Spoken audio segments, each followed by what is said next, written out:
Good evening, everyone, and welcome to Saturday Night Fights, brought to you by the Armchair Dragoons. It's 1814. I love it. 1814 on the 26th of April, 2025, and we are here. Who's joined us? Well, Sean Connery has, looking at the battlefield of Borodino in his sarong. Well, we're the Armchair Dragoons. The Dogs of War have assembled. They're getting ready to play. But look at this map. Look how very fine this map is. It's a wonderful work of our guy, the Mechanical Turk, depicting the greatest of all the Napoleonic battlefields, the Battle of Egmul, spelled with G's, not K's. Only animals ignore that. And so we are here to not play Egmul, but to spend time in the warm, comforting embrace of David Ensness, the author of Essence Resultat. Good evening, David. That's your cue. Oh, was I being cued? Did I miss my cue? Can we back up? Yeah, no. This isn't live. Oh, correct? totally. Yeah, absolutely. I mean, that would be, this is just rehearsal? No, no. It's a warm, comforting embrace. David Ensness, go. How are you, sir? Hi. He's going to be like that. He's going to be like this all night, son of a... I got my socials out. I got a request. We also, though, and I should acknowledge... Tip your waiters. We have... Don't forget to enjoy your waiters and tip the buffet. We have special guests tonight as well. I would call them new shooters, because Robert abandoned us, and Achilles is foreign right now. He's in foreign climes. And so we have Doug. Good evening. Hello. And we have James. Good evening. Hello. Delightful to have you both. In addition to some very familiar faces to those who watch the broadcast, allow me to take just a moment to explain the great prune bear who always joins us to those who have not heard the story. I'm obsessed with World's Fairs. I think that it is a damned tragedy they're not as cool as they once were at the turn of the 20th century. And I dearly wish that we had them. And the St. Louis Fair, the one that followed the White City in Chicago, featured a lot of things that I wish I could have seen. But one of them in the produce section, right near the wine temple, where my wife would have spent all her time. Right near the wine temple was from the prune growers of Sacramento, a giant bear, full-sized grizzly bear, made of prunes. He had a speakerphone in his mouth from which a vocoder of some crude kind, bear in mind this is 1897, he had a crude vocoder in his mouth that said something on a regular basis. And there was a contest to guess how many prunes he was made from. And if you won that said contest, would you care to guess what the prize was? Answer, prunes. Was it prunes? It was. It was prunes.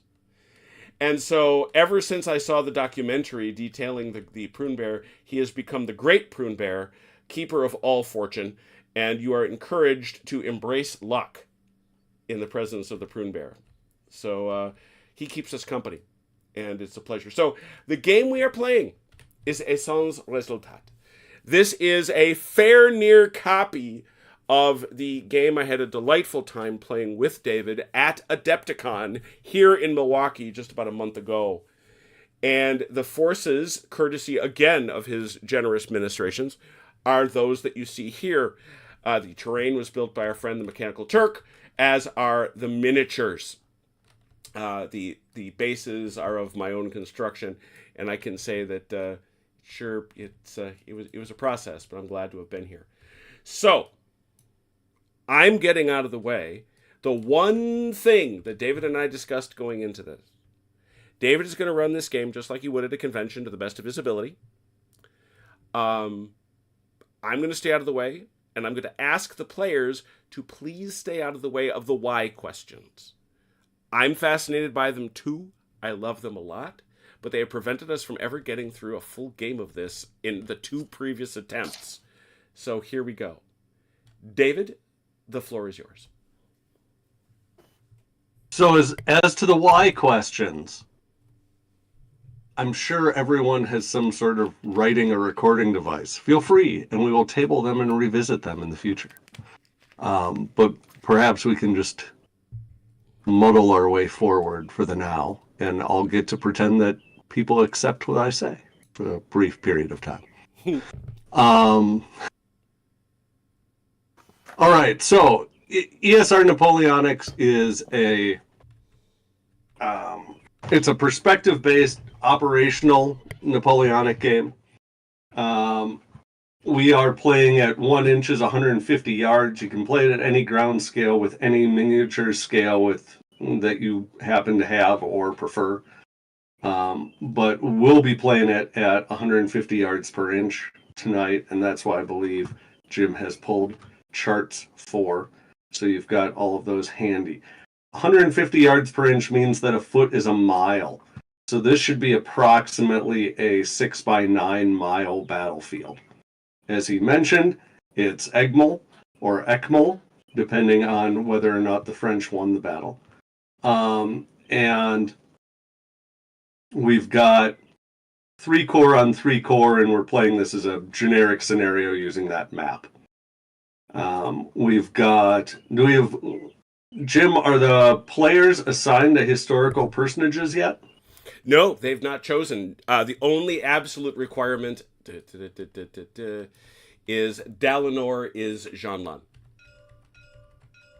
Vive la France! Thank you, Dalinor. Lovely.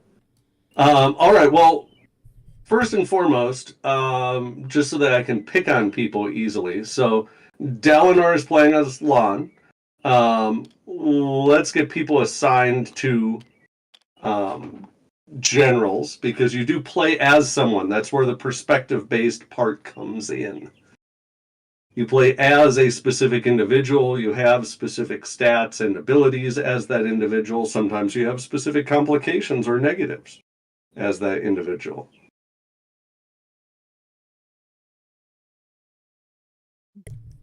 I like a challenge, so I could be Austrian. I'll take an Austrian side as well. I'm not picky. All right. I'm not picky either. All right. I heard a bunch be of the folks teacher. calling for Austrians. Who wants to be Charles? Charles gets to be in charge like the TV show. I was just gonna say that too. Well, I was going to fall on my sword and be the guy on the far left, so I'm not Charles. All right. You are Charles Colorat. Very Manuel. good. And that's who Colorat is right there. All right. So that leaves us both John and Charles for an Austrian. I heard 2 Austrians. I'll take I'll Johan. take Charles in. All right. So Chrono is Charles. You're taking our other associate. Our new associate is taking John. Who is joining Chrono? OJ, who are you taking? The future king of Sweden. I'm kicking you right in the nuts. I really Ah, man. Really? All right. Going Where into is it he? already. I am throwing him. Going into it already. Well, What? It's true. Grim, I believe that makes you Lefebvre. Lefebvre. The man Got the Alsatian. variants. Wasn't that a James Bond villain? It should be, yeah. I wonder. Also, Jim, what is these? What? He's going to explain them to you. I'm very proud of that idea. I was wondering that myself, but I'm not gonna ask. That is quite adorable how you implemented that. You I do will like you will hear from the man himself what that means. I was gonna say I don't remember these from last time. You don't, because Okay, so everybody has assumed their personages. they're there. Wonderful. Okay, so you might notice that each of you has some coins or tokens in front of your portrait, and you might notice that they have different things on different sides. So those are the objectives. Objectives are not a victory condition in this game; they are a destination. Each force, a force generically referring to a player's command, nominally in this particular campaign, an army corps, but in a different campaign, it might be used different nomenclature depending on the nationality and what have you. Has a destination, singular, at a time. And so you'll notice that there are 3 of them, and I've been led to believe that it is very, very clear which one is real and which ones are false. The army commanders, who in this particular game will be the center players, so Lon and Charles, will be placing those for each player. And that is where you are to take your force. It is where you must take your force. The reason that we have a variety there, so that you've got a mix of false and real, is because otherwise players have staring contests. So the army commander for each side will put out one false objective and one real objective for each one. And then once it activates, the false one will get pulled and the real one will remain, and that will be the one that you will move towards. So your force is made up of 3 formations in this game. Could be more, could be less, but in our infinite wisdom, Jim and I have picked 3. So you've each got 1 division of or 2 divisions of infantry and 1 light cavalry brigade. You'll notice that you've got at the head of each of those columns, I believe. No. Do we have formation commanders? We're missing formation commanders.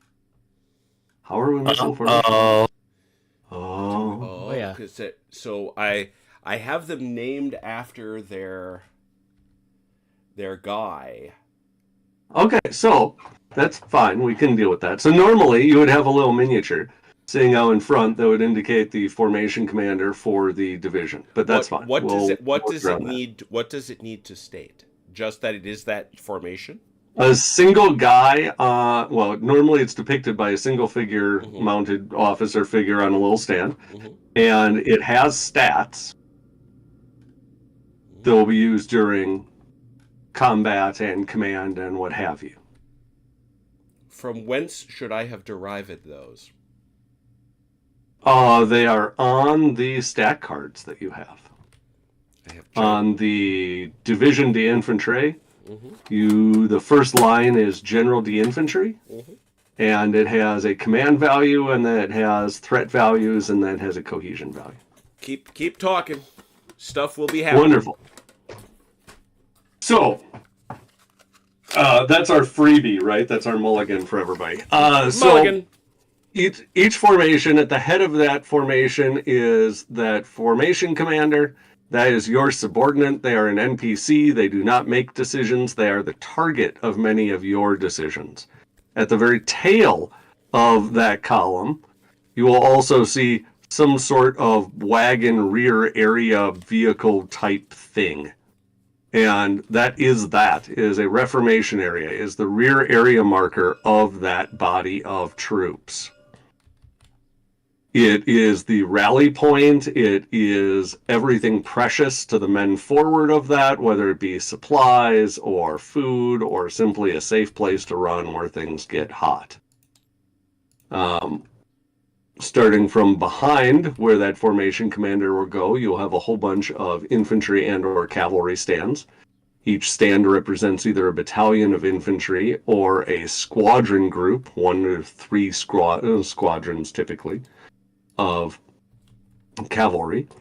If there is any artillery, it is in the formation reserve, which is directly behind the end of those combat units and directly in front of that reformation area. You'll notice that all of these are in columns. And you might also notice of the word deployed that if you take off the D and the E, you are left with ploy, which is the state of all of these. These are all ployed columns, which is to be in a column. It is an arcane term, as Jim likes to point out, but it is a term. Thank you. Suck up. Yep.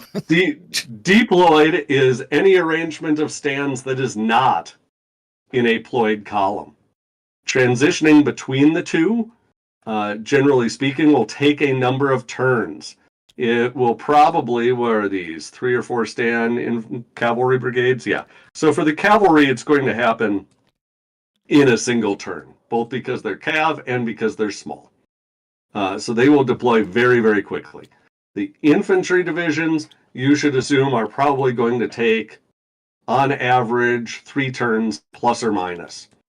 So you don't necessarily want to deploy in the face of the enemy because it probably means they are still hitting you when you are in a big long road column, and road columns mostly only know how to run away.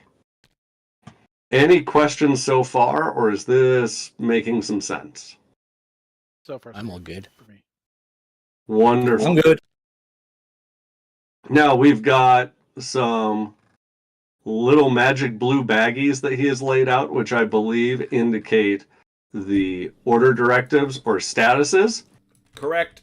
Each force, each player, is going to have one destination, or what we call objective, that's live at any one time.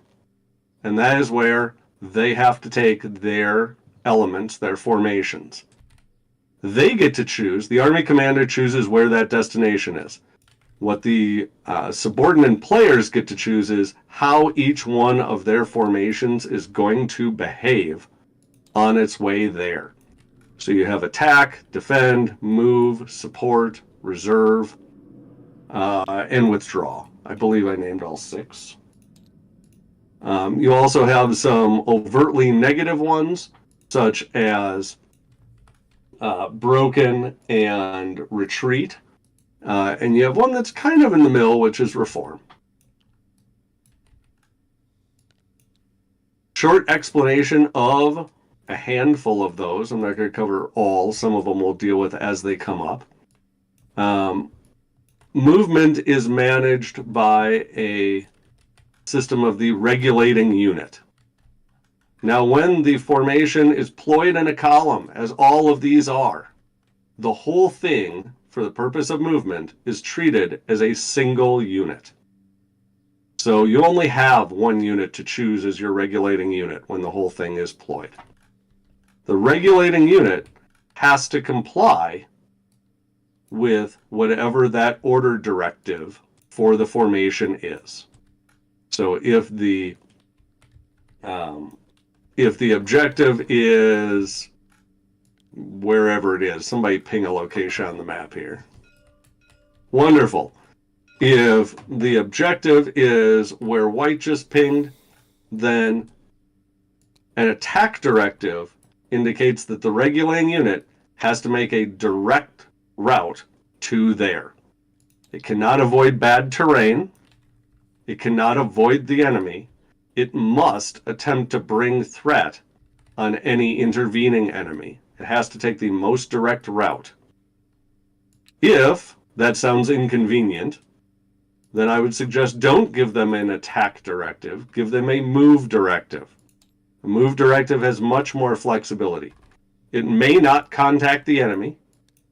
It will halt once it's threatened and convert to defend, but it has flexibility of its movement in that it has to take the most direct route unless it chooses to avoid bad terrain, follow a terrain contour, since like the crest of the ridge or the bottom of a ridge, follow along a body of water, or follow a road. And you might note that there are an awful lot of roads on this map.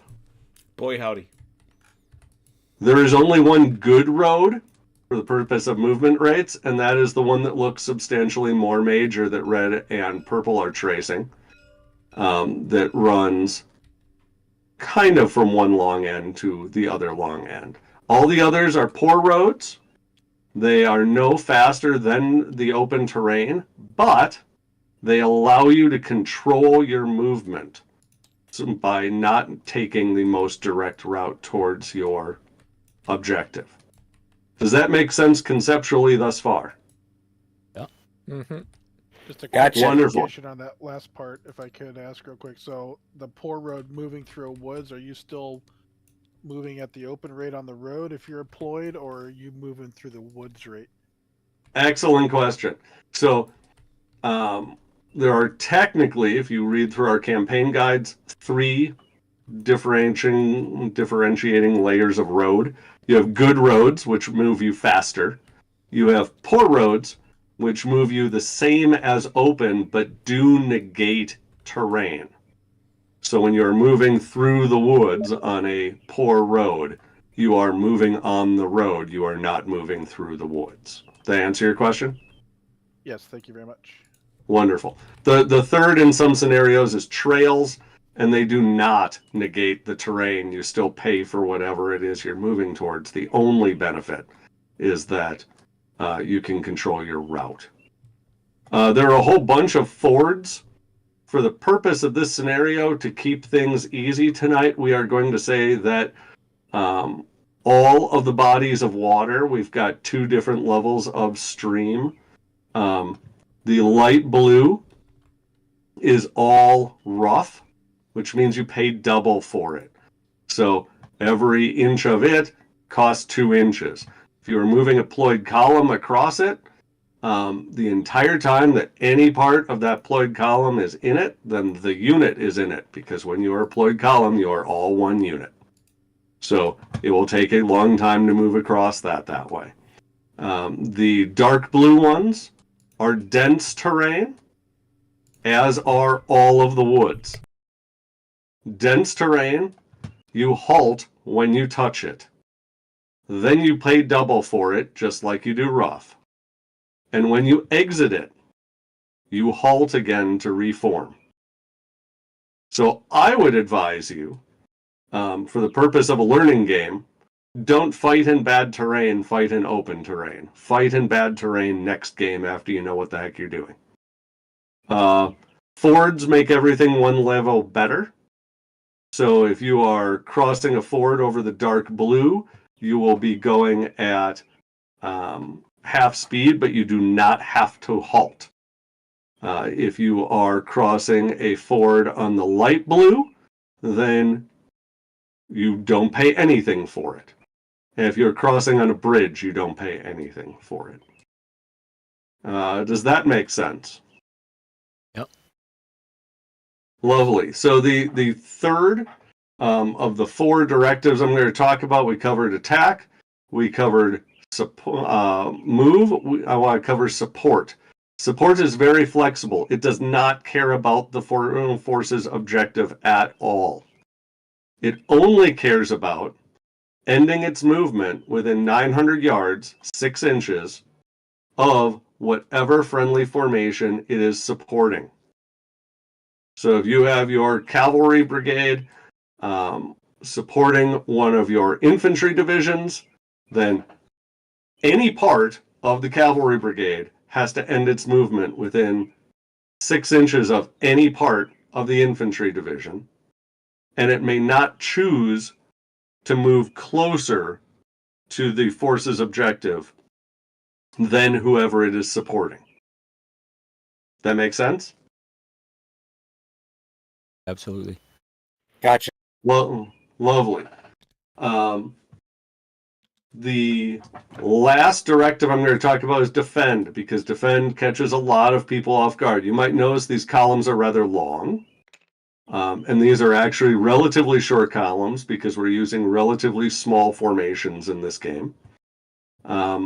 When you go on defend, that reformation area at the back of the column turns into a boat anchor. It stops moving. Under normal conditions, with any other order directive or status, even if the troops are running away, that reformation area just follows along magically, maintaining its distance. But once the formation goes on defend, it stops moving. And this is one of the places that the concept of cohesion comes in.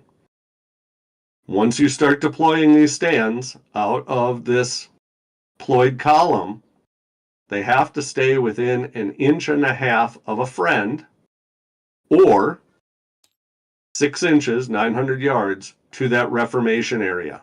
So you can daisy chain off of each other, but somebody has to be within 6 inches of that reformation area, and everybody else has to be within 1.5 inches of them or someone else as they're strung off down the line.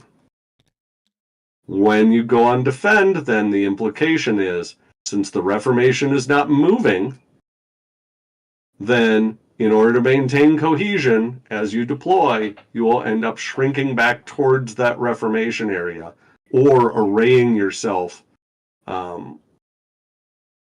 so that you can maintain that tether. Does that make sense? Yes, probably a little bit more when we see it. Yes. Okay. Any other questions thus far? We're not going to talk about how combat works. We're not going to talk about how artillery and skirmishing works until we hit it. But I will tell you the ranges. All troops fight at contact, which is 0 inches, obviously. Infantry skirmish at 3 inches, 450 yards, and closer.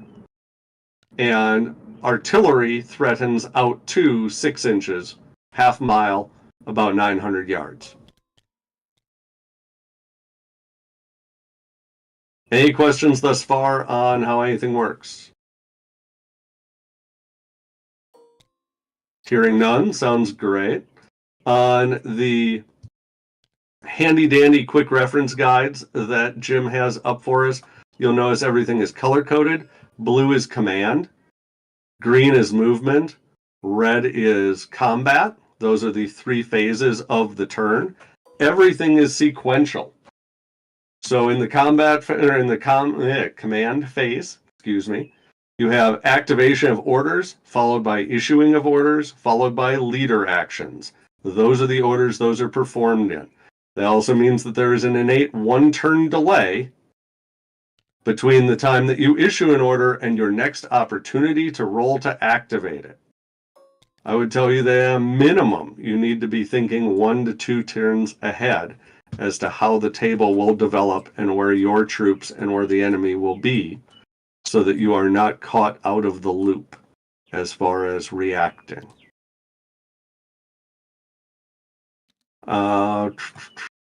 Leader actions are direct interactions between you and each one of your formations, such as committing an artillery battery, telling your subordinate to get their artillery out into action. That is a leader action. It's something that will be rolled for. There's a list of 6 of them on that table listed under leader actions. Otherwise, trying to think if there is anything that I missed that we need to tackle at this juncture. The victory conditions are do dumb things, figure out how the game works, and decide whether or not you like it. Are those clear for everybody?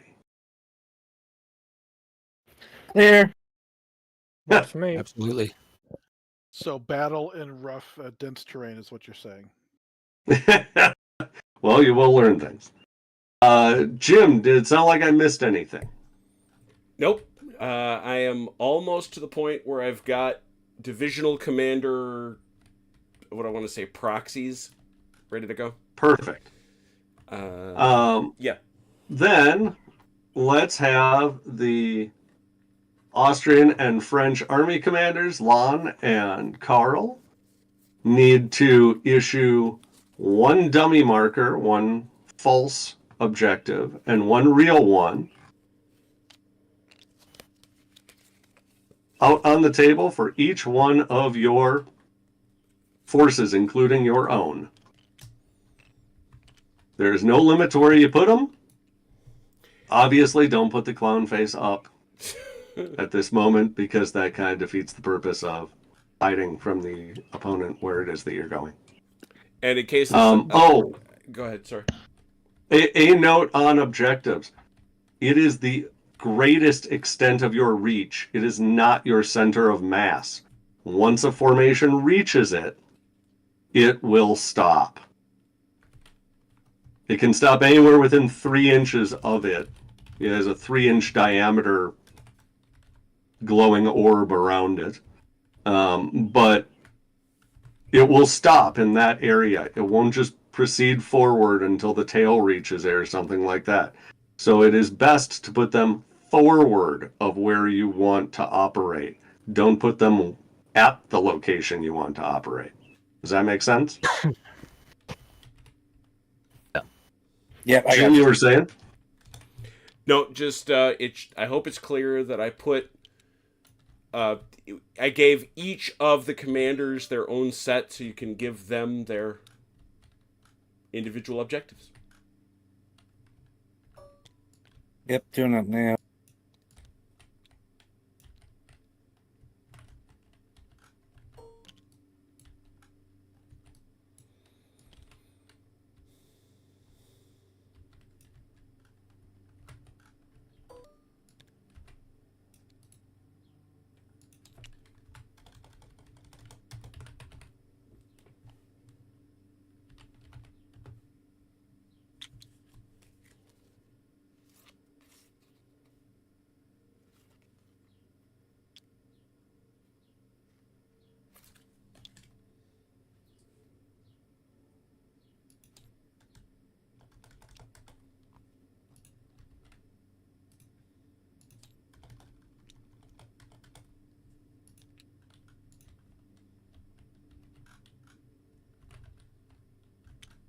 Where are we playing today, Jim? I'm looking out on this vista. I don't know. Turk, do you know where you got this background from? What this represents? This was given to me, as so many other wonderful things are, by the Mechanical Turk. You know what you should really do? Hmm. You should really play Egmel at Egmel. I have done that. The trick to getting the 360 is to get it so that it doesn't make everybody profoundly motion sick. Because it is strangely three-dimensional. Who knew?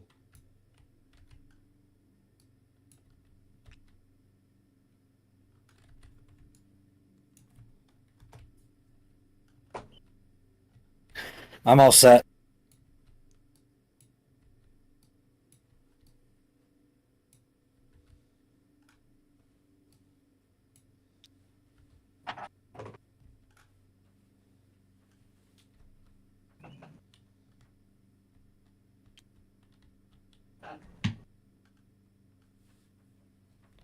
How you doing over there, Charles? Pretty good. Tolerable. Fair to middling? Fair to middling, yeah. On the whole, you'd rather be in Bavaria? Wait, I mean Yeah. Vienna? Turk says it's just a random background he got from within TTS. Nate?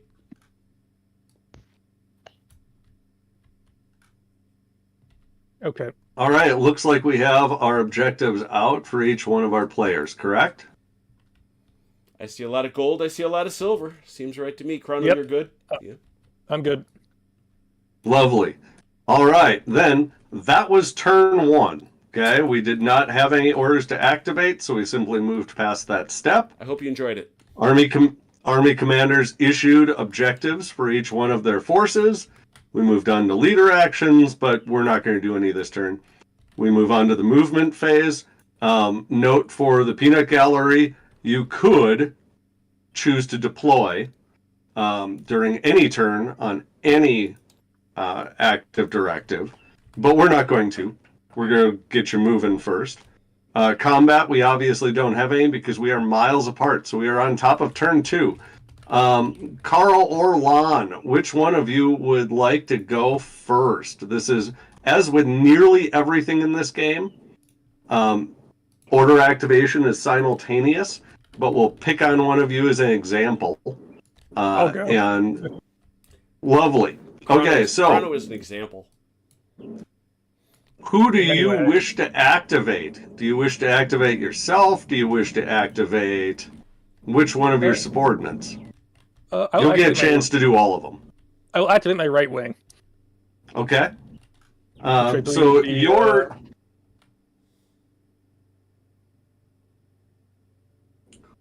who's the individual? That is Johann Baptist Joseph. Yeah, that'd be me. It's it's his brother. He's waking up his Yes. Okay, so Carl's command rating, I believe if you look at the tooltip, we'll find it is a +2. Plus Plus one. one John? command. He's John. Yeah, Charles is a +2, but John is a +1. Yes. So you'll add those together, yourself, the issuer, plus that of the target, Okay. the recipient. So you've got a net +3. The blue table, the bottom left of the blue tables on the quick reference guide is where we are looking for this. You're going to roll 2d6. You're going to add that, and you are going to subtract 1 for every full intervening mile between the two of you, measured stand to stand. All right. That would be that's 32 inches, which I think is 2 miles.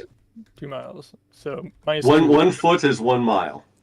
Okay, so it's a net plus 1 then. Yes. Roll 2 dice, add 1. You want a 7 or better as per the bottom of that table. Oh no, terrible. Would you miss it by 4? 3. 3. Okay, so John has a 3-turn delay. In 3 turns, John will automatically activate. What? Whoa. Next turn, that will reduce to 2. The turn after that will reduce to 1. And each one of those, you may roll again if you like, but you have to subtract whatever the current delay is. Okay. So I would tell you, 1, when you do Colorat, roll higher. And 2, during movement, it might be a good idea for you to run near John to reduce that distance penalty. Your delay chrono was 3. Yes, that is correct. Yeah. I've placed a. You put these really far apart.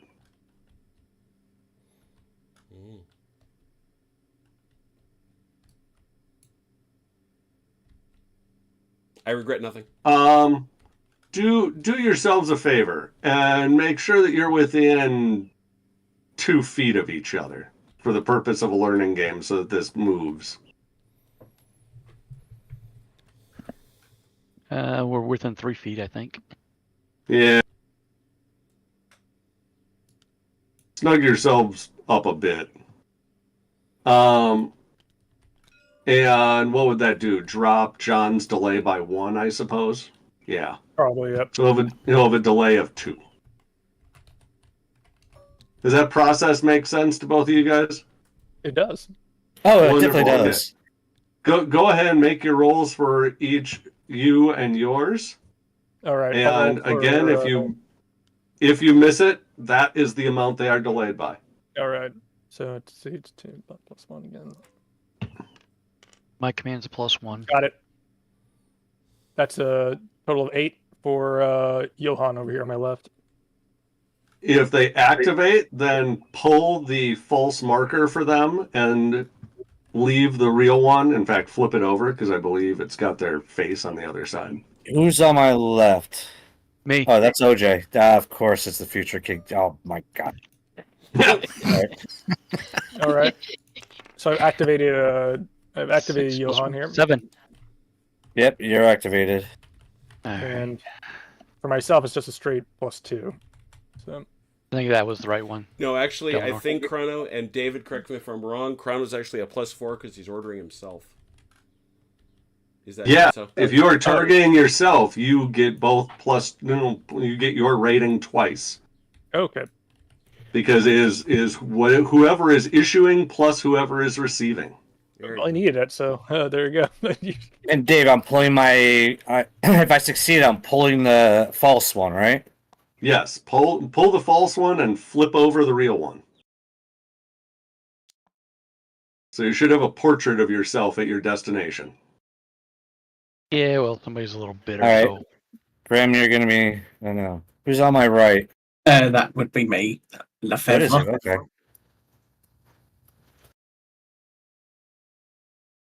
And I am a +1. We got it.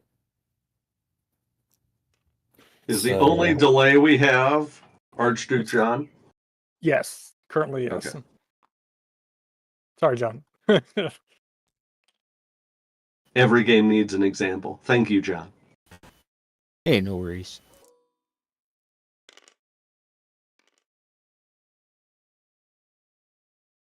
So you get a +4 for yourself?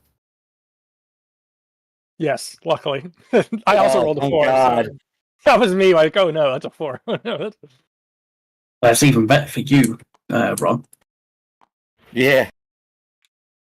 I don't have to the footage away.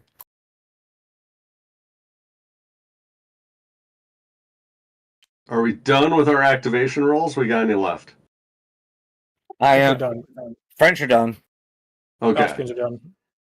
And Johan still has both of his out perfect. Okay, lovely job. All right, so turn 2, we are on to the second step, which is issue orders. So now each of you needs to issue a directive to each one of your formations. I would tell you, don't put anyone on attack. You are literally 6 miles apart from each other. I would also tell you that it is a great idea to give someone a move directive and give one or both of the others support directives, because that support provides them such great flexibility in their movement.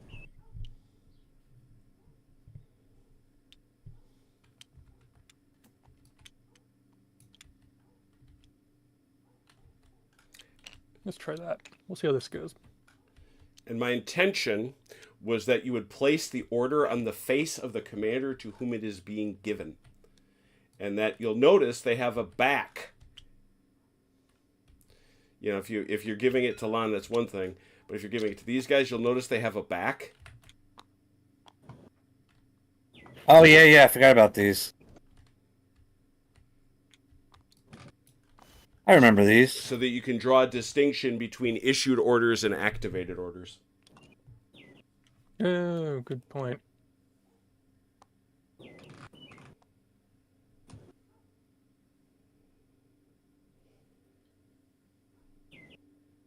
And John, you are correct for not issuing any directives yet, because you are still waiting to find out where you are going.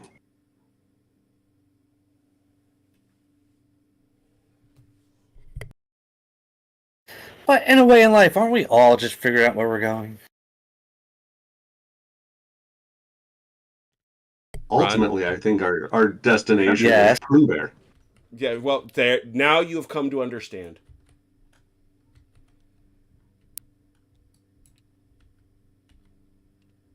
Everybody good? I've issued mine. Well, they're not. They've issued. I have to see if they work. If they stick, yeah. So they are all issued, correct? Mm-hmm. Correct. Lovely. All right, then we are on to leader actions, which we're going to skip, movement, which we're going to skip, combat, which we're going to skip, and we are on the top of turn 3, activate orders. Hope that was Now, fun. 2 turns. Is there anybody who did not understand the process for doing a command test and activating an order? If so, you're going to be my new example. No? Everybody got it? Great. Then go ahead and use the blue command test table. You're going to roll 2d6, add your command rating to that of whichever divisional commander you are attempting to activate. And I will tell you, everyone on this table should have all of your subordinates should have a +1 for command. So it's going to be yourself +1, -1 for every full 12 inches of distance. And glancing at the table, it does not appear that anything else is likely to apply. Real Again, quick, you are looking for 7s.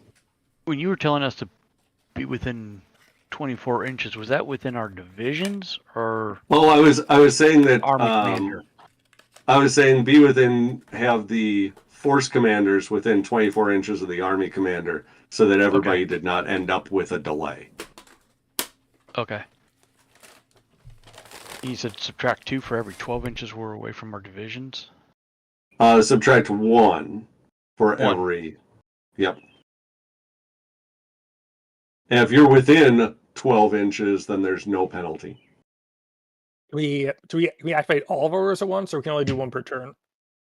You may take 1 chance at each. All and right. it is a may. You do not have to activate one. You do not have to take a test for each. You may. There are circumstances in which you might say, hey, I issued this last turn, and now circumstances have changed, and a great idea looks terrible. So I don't want to. You don't have to. Okay. And I will start with my cavalry and see how they do. Oh, they're fine.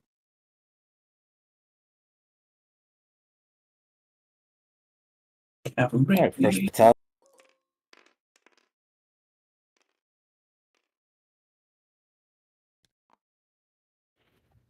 Please make Cavalry. sure to call out what you're activating.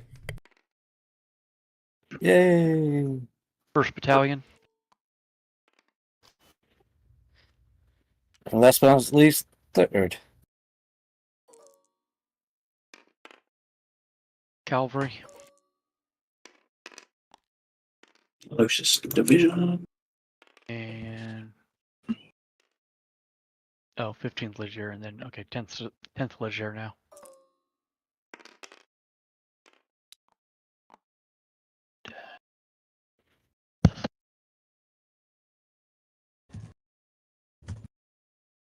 And then the far one.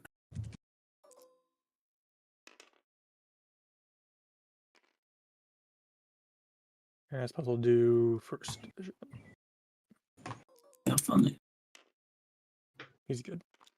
Did any formations get a delay? Test. Oh, there we go. Yep, here you are. All right, I do because my division commander has an awesome command rating of 0. So, Oh, they should all be 1. That's not what the chart said. Uh-oh. Who is it? It's a random division Yes. commander for Austrian Infantry Division? Yes. Well, it is Austrian. one I'm is staring at the actually- card. It says command +1. I went online. I couldn't. Do you know how many cards I have? No, what'd you tell us? Well, we can have the class vote as to whether or not Jim should suffer, or James should suffer. No, James should not suffer. I am fixing all the divisional commanders to be +1s. It's the difference between a 1 turn of thingy and 2 turns of thingy. So He's got 1 turn of thingy. Well, you've got a okay. All right, everybody's fixed. Thank you. So then we've got James has got a delay. That's Colorado on one of his divisions.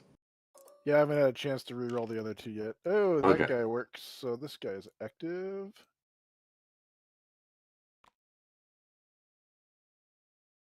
And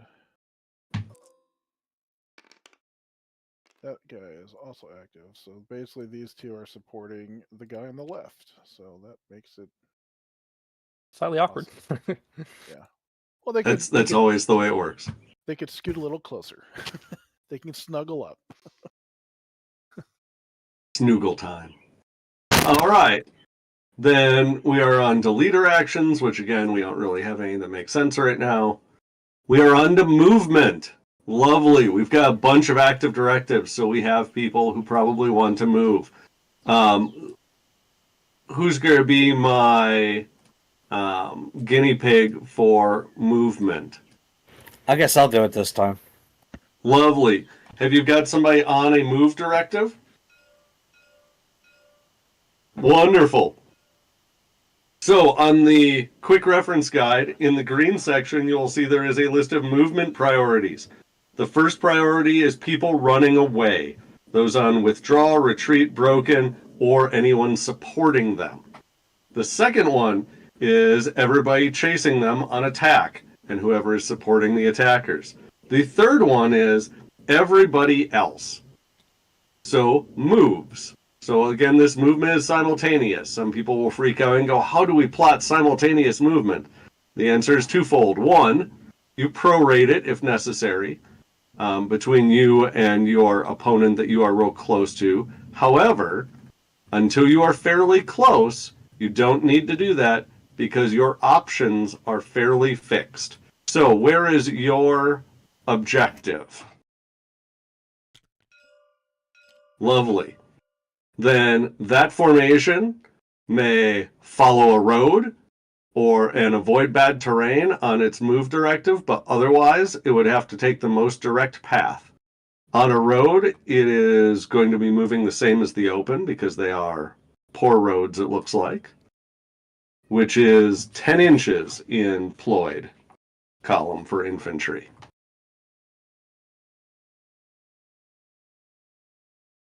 Does he take a penalty for crossing that stream?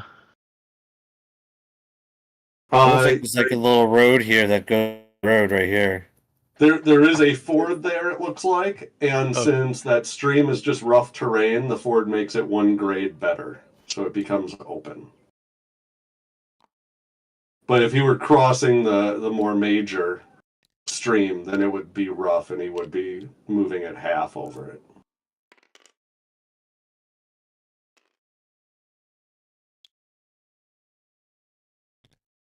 Does the process of plotting that movement make sense to everybody? Yes. Then go ahead and make your moves. After you've moved whatever formation has a move directive, whatever formations are supporting it may also be moved, because they go at the same time. Remember that supports have to end within 6 inches any point to any point of whoever they're supporting. Okay. Oh, okay. So this one here probably needs to be a movement. If they can't, let me know. First of all, move them as, attempt to get as close as you can. But if you can't get there, let me know. Let's start here first, over here, Barnadotte. So you said 10 inches on these roads, right? Infantry is 10 inches on the poor roads. Cavalry is a foot. Right. And we get to a major river that's forded. That's Once you hit it, you will be paying double. So it looks like you're using about 5.5 inches. Yep. So you've got another 4.5 inches. And you're going to get half of that 4.5. So 2.25 passed. Yep. About as close as we'll get. Okay. I'm not sure this guy's going to make it to within 6 inches of the guy supporting, so. Ooh, that's exciting. Lovely. Who is it that was not making it within 6? Second Perfect. division. Okay. Get him to wherever you're able to get him, but we will make note of that. Move them. I don't know if they'll allow it, but move them off board closer. He's he's supposed to support these guys up front, so.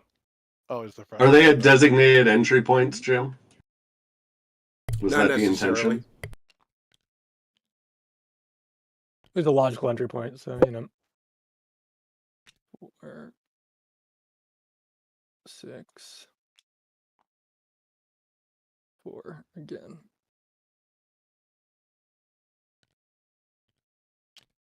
Well, 4 is gonna cost him, so he's... No, he's in column on a road, so he should be open terrain.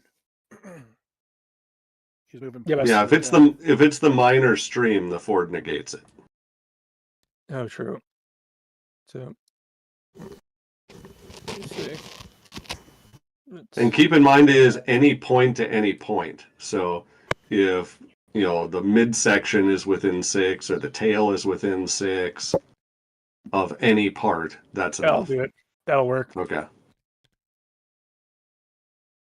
If you were not able to end within that supporting distance, the result is that you are forced to convert those supports to either attack or defend.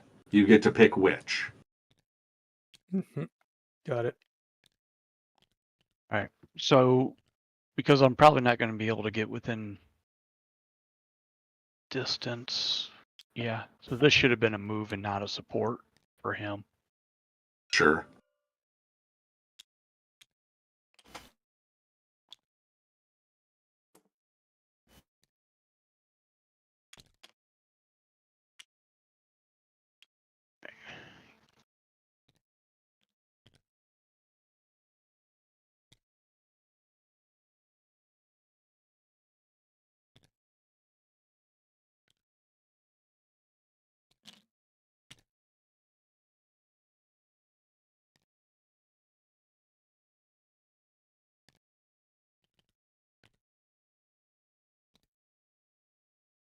I'm done. Yep. It helps that I played that one learning game a while ago and I have books, so. Oh, cheating. A little bit. Using past experience and the rules. And reading, what? Reading is fundamental. Reading? No, It's say anything about fundamental. reading.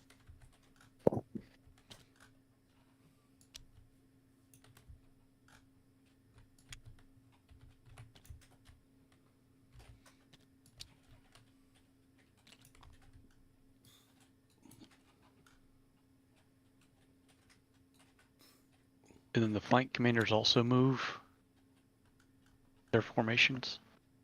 Yes, they do, assuming that they are active and have options to. So, for instance, oh, and one thing that we missed was John. You ticked down your delay, correct? Your delay was 2, so it should be 1. Okay. And Carl, if you wanted, you could roll again for him this turn. There would be an additional -1 for the delay. Let's see. We're at 23 inches now. So you are at -1 for distance, +3 for your rating. So you're at net 2, and then 1 for the delay. So you are +1. So if you can make a 7, +1, Let's he give will it a shot. activate. Let's see what happens. There we go. Wonderful. So John, pretending that we have a Wayback Machine, you should go ahead and issue your directives And I will remove the false objective here. this turn, and then next turn you will roll to activate them, just like everybody else did shortly ago. Oh, I'm up There you there. Okay. Mm-hmm. The one thing I love about this is watching the marching columns going on the map. It's freaking that's it makes cool. the map look so nice. Pretty maps are important. Well, the pretty maps and the pretty columns. How long the columns probably really were.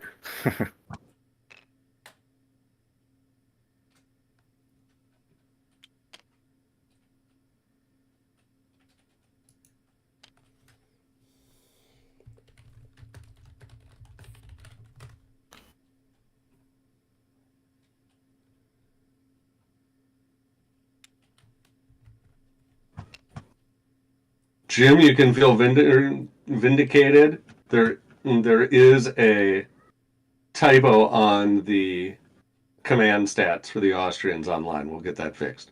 It doesn't have a 0 though for command. It's just blank. Yeah.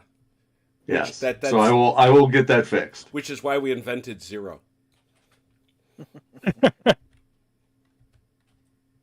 But see, with the invention of 0, blank just became a what the heck? I have no idea.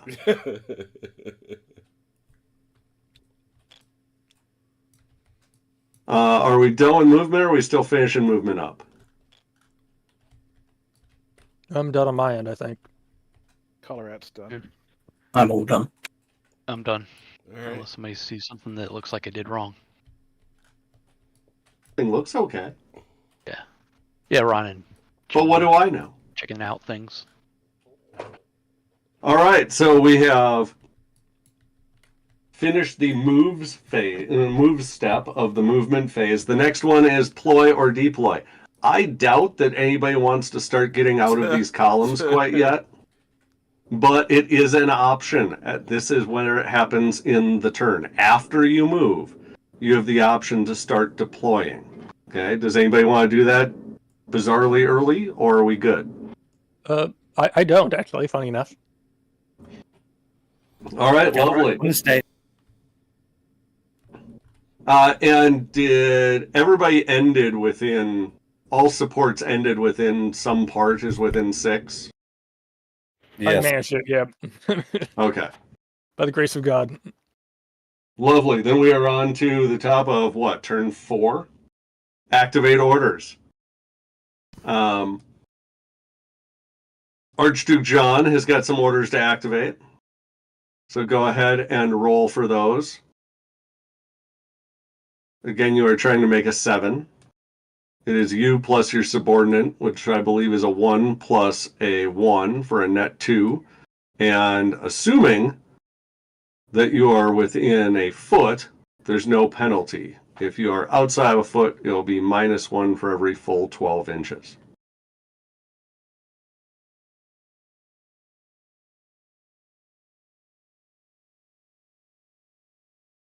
While he is doing that, if anyone, including the army commanders, is staring at the map and says, wow, the orders that I issued, I don't like them anymore. I want to issue new ones. This is when you would do that. The old ones remain in effect. You simply mark the new ones now.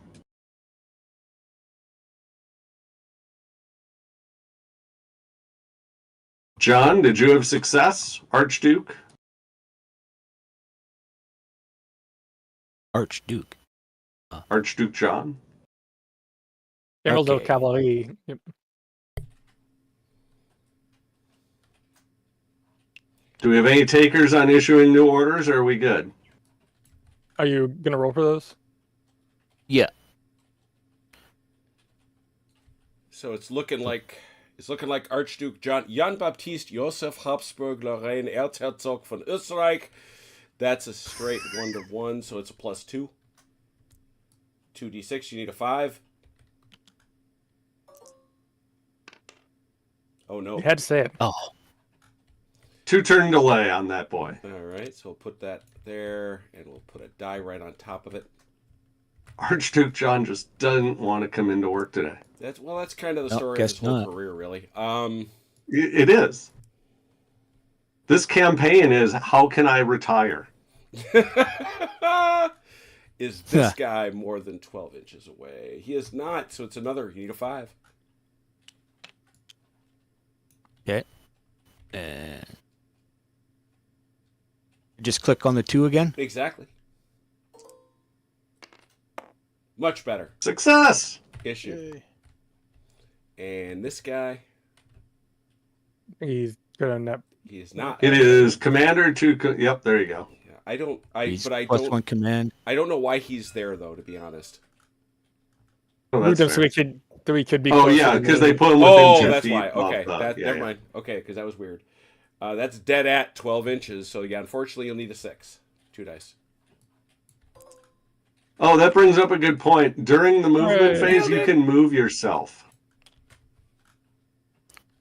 Hey, Chrono, you're the Austrian commander, right? Yes. Hey, I'm putting some stuff in the team chat. A couple questions. Okay. Okay, go for it. And it begins. Yes, that is best. Oh, there's But a- don't forget to move yourself during the movement phase should you feel like moving. How far can our commanders move? Excellent question. It's- In open terrain, It's on their tooltip.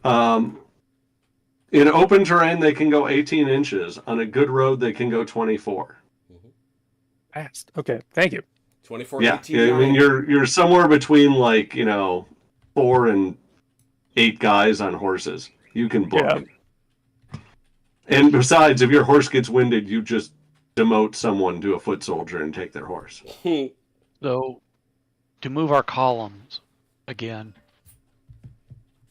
we don't have to re-roll because if they activated it last time, they're still activated now. Is that correct? That is correct. Orders are persistent turn over turn. So as we are done with the command phase of turn 4, it sounds like. We are on to the movement phase. We don't have any threat assessment. We don't have any conversions. So we are on to moves, and everybody simply moves again according to their directives and towards their objectives. Go to infinity along the path of your quotient. Oh, that's fun phrasing. This is given to me by my calculus teacher in high school. I had a math teacher in high school who liked discussing theme Mm-hmm. and variation on theme. Oh, wait a minute. Jim, Mm-hmm. because my formation was straddling this, Mm-hmm. am I to understand that I have to take the penalty for crossing it for the whole formation or just the head? David? That is correct. The whole thing is moving as one unit when it is deployed. So long as any part of it is in there, it is paying the penalty. Okay. So that column will move at half speed until the tail of it exits. That is an excellent. All right. All right. And that is why fords over substantial waters suck. Okay, and I can start moving as well. Yes, everyone should be moving according to their directives. So the Austrians should be as well.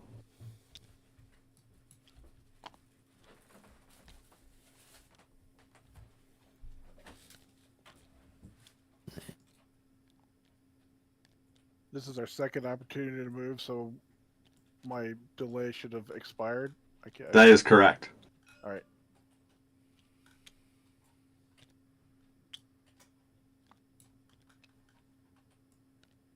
Zoomed way out on this map, this does look like the world's most complicated chess game. Mm-hmm.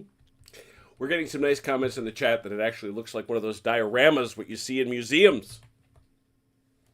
Is moving through a town a penalty? So long as you are ployed, no, because you are moving on the roads in the town.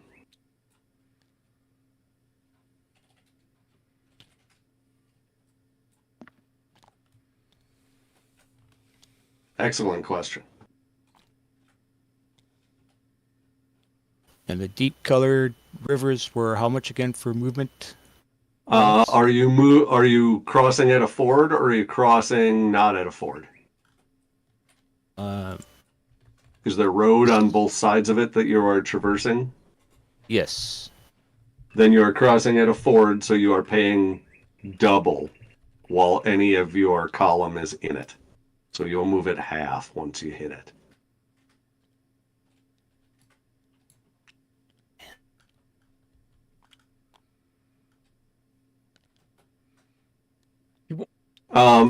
Something I did not note that I should have, but that hasn't thankfully come up yet. So to preempt that, troops march at a measured pace, so you may not choose to move short if you are on a move or on an attack directive. Support doesn't care because it only cares about coordinating its movement with whoever it is supporting. Ooh. But if you have someone on a move directive and you go, geez, it's really inconvenient for them to go their full movement, that's a shame. That's what you told them to do. All right, everyone who is actually in the chat will be obligated to cover their ears. Everybody live, here we go. That is the celebratory 20 bell because we have 22 viewers in the stream right now. Welcome, gentlemen and ladies. Dang, Dave, you bring everybody with you, don't you?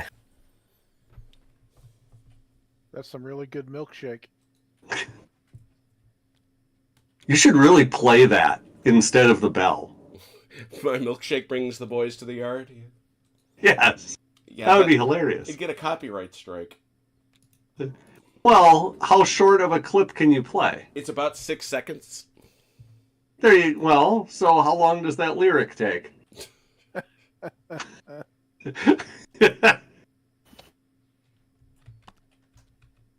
And Tommy McGuire, a hard man to please, approves of your measured pace movement rule.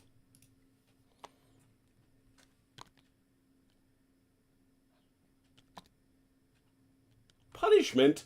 Punishment, Miles? Hardly. Celebration. Why a penguin, Dave? That's a why question, Ron. Write it down. My wife. It does have a short answer. My wife loves penguins. Okay. And she drew the logo. Both our I like wives, the logo. Both our wives are huge fans of penguins. We discovered. Oh, really? Yeah. Oh, that's cool. Mine's a fan of dolphins. I did have somebody complain about the penguin logo one time. They said penguins don't even look like Napoleon, and I'm like, hence why he's dressed up. That week, so you could. Man, that's a. I Man, mean, it is an emperor penguin. my mind runs to pedantic, but boy, oh boy. I mean, it's not like we just have a naked penguin standing there. He's clearly dressed up as someone. I Yeah, also do not exactly. look like Napoleon. Everything.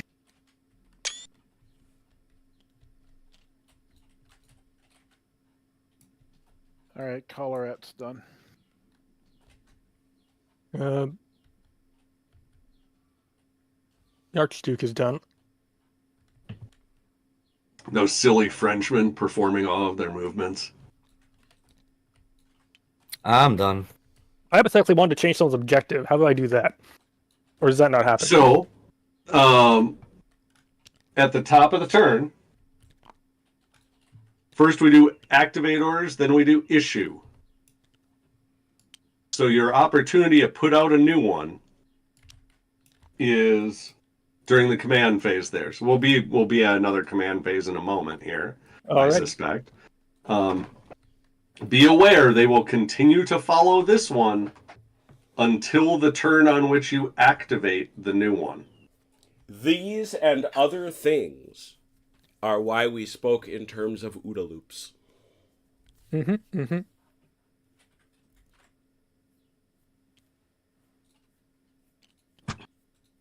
Has movement completed? Yeah, I'm stumped at how I'm going to cross here. If it slows the whole column down, Yep. It does. So it's going to create A traffic jam? not a traffic jam, just sort of nothing's going to move. Well, right. Well, it'll move it half. So the moment that hits there, Right. So now you got 2.5 inches left from the other side. then you got 5 inches until your whole column clears it. Well, until that piece of it clears it. So this dude, you can basically always keep up. okay, Yeah. so I can always keep up. Yeah, So it's you, not. You can always keep Yeah, up. the column moves as one unit Right. until it begins to deploy. So the whole column is going to continue to advance at one speed.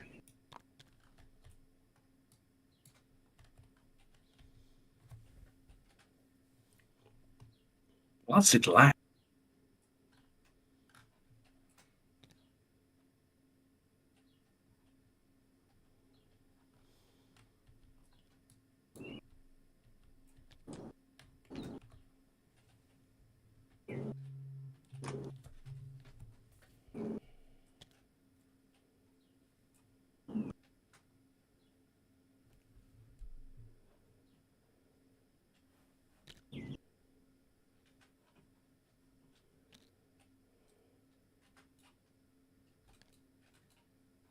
No, I'm done.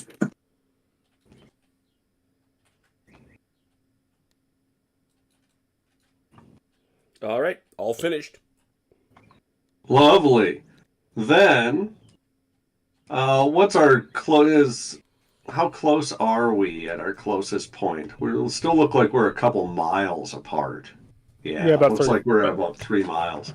So I'm guessing no one wants to deploy yet. I would tell you probably don't want to deploy yet, but does anyone want to?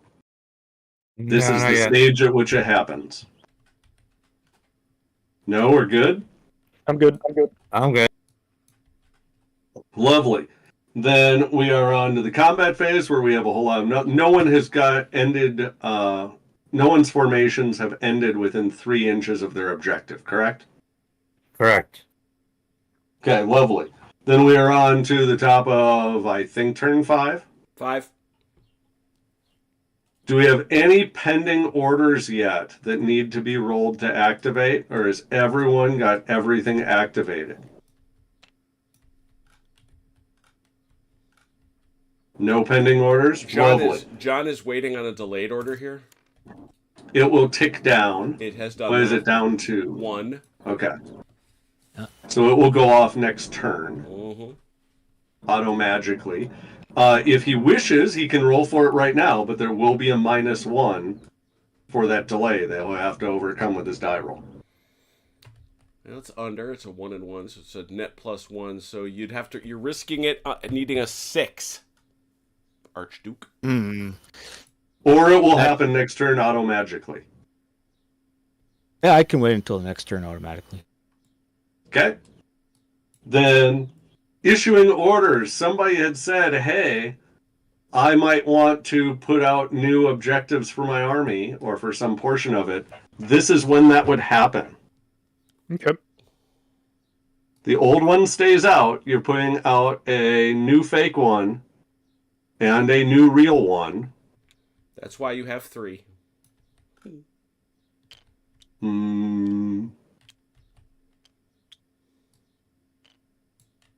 Except both the ones they have at home, are 2 of them fake, or is one of them fake? 2 should be fake. I have one real, one fake yeah. back here. Yeah, you probably have one sorry, real one and one fake one at one. home. Yeah, one okay, fake, 2 real. perfect. Right.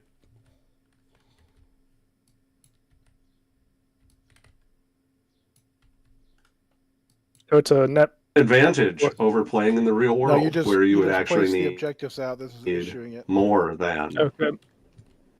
Yeah, you're just issuing. So you leave the active one out, and you're just putting out one fake one and one real one. Next turn will be your first opportunity to roll to activate it. God, I gotta write that down. I will forget that. Ron, I swear, make sure I remember that. I will try.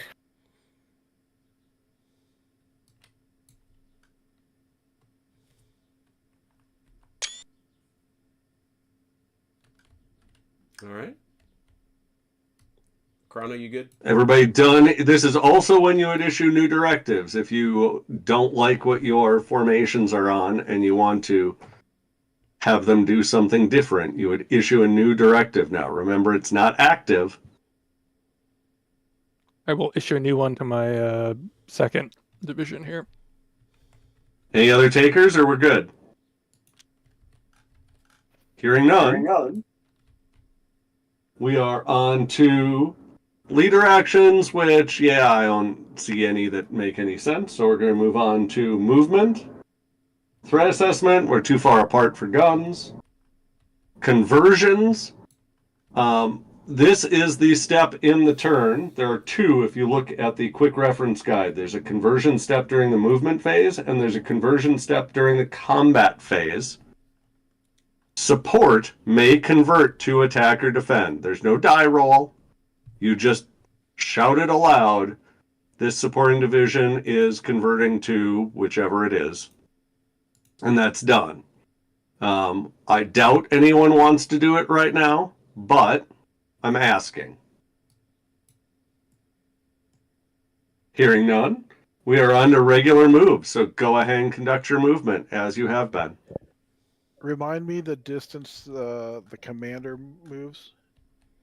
You move yourself 18 inches in the open, and you pay for terrain like everybody else. And how far do we have to try to get within our objective? You said 3 inches? You may end your move anywhere within 3 inches of the objective, including 3 inches forward of it.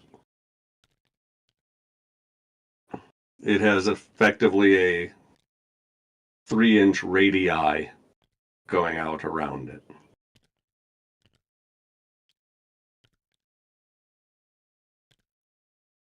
Be aware that once a formation ends its movement there, during that conversion step, at the bottom of the turn during combat, it will convert to defend.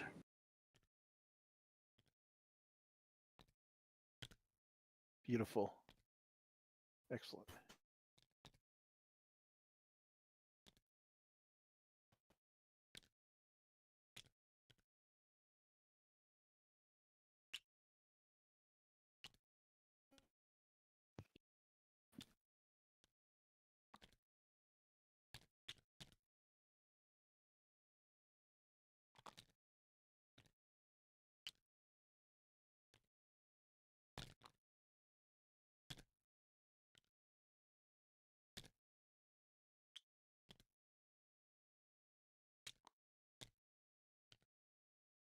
So many marching columns.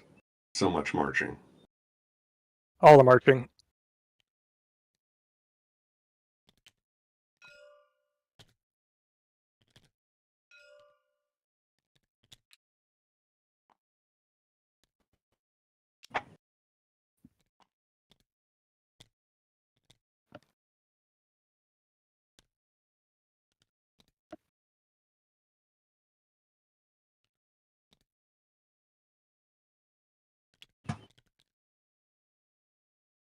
Did you get a random number of prunes, or did you get the number of prunes that the bear was made out of?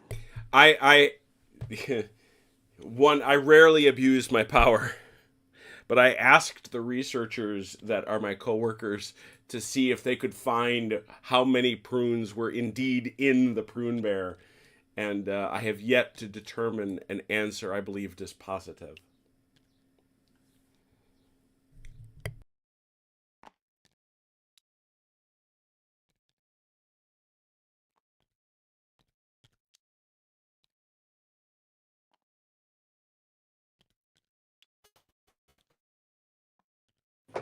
I'm done moving. Excuse me for 1 second.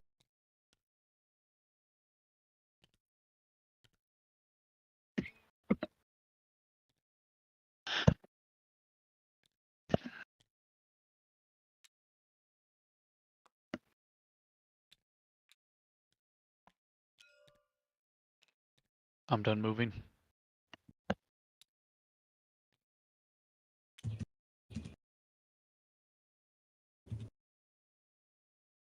Done on my in the center here. Is there anybody still moving?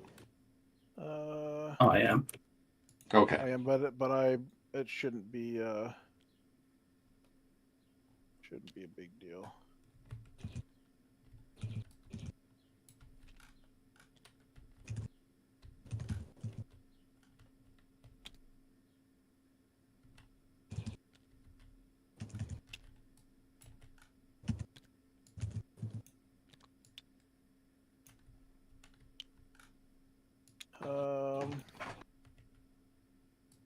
Yeah, Colorad's done moving.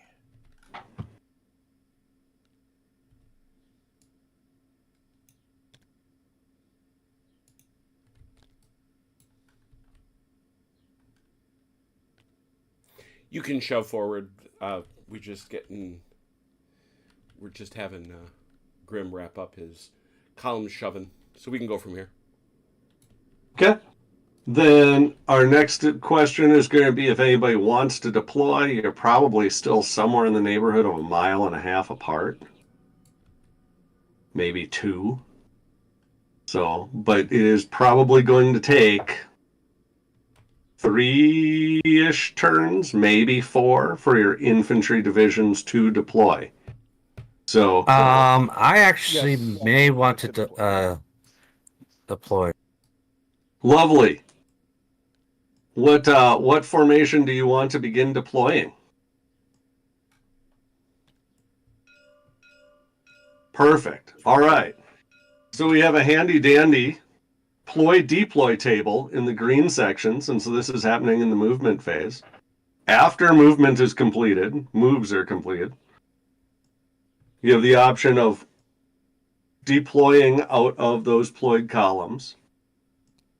You can do this on any order or status, and it's a pretty simple table. You're going to roll 2d6. You're going to add the command rating of the guy who's present, and then you're going to take a penalty for if the regulating unit moved half or more, and you are going to modify that with terrain. So it looks like that formation commander probably has a +1. The regulating unit probably moved full, did it? Yes. Okay, so you are +1 -3 for your movement, so you're a net -2. You're on a road, correct? Most of it is. I don't think that the front column part of it is. Ooh, then you are not, because you deploy from the head of the column. All right. And it does not appear that any of the stands are either currently in or going to be deploying into bad terrain necessarily. It looks like you can avoid it. So we are net -2 on our dice. Roll 2d6. Higher is better. You're going to get half the result as a number of stands. Oh, great. I got to roll high. Oh. Yeah, that's typical. So you always get a minimum of 2. There's a minimum of 2 and a maximum of 5, according to the ploy-deploy table. So 2 stands, each from the head of the column. They each get 1.5 inches of movement from where they currently are. You can leave the forward. They can move in any direction. They can have any facing. This is just to symbolize stepping out of the column.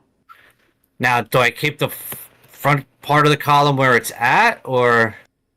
So it'll be the first 2 stands that move out, and the rest of the column will stay where it is. Because of the way this So works, you can Ron, you're going to want to keep that unit, that lead unit, as close to that column as you can. If you shove it forward, you're going to have real problems moving. Right. Your biggest gap can only be 1.5 inches. Right.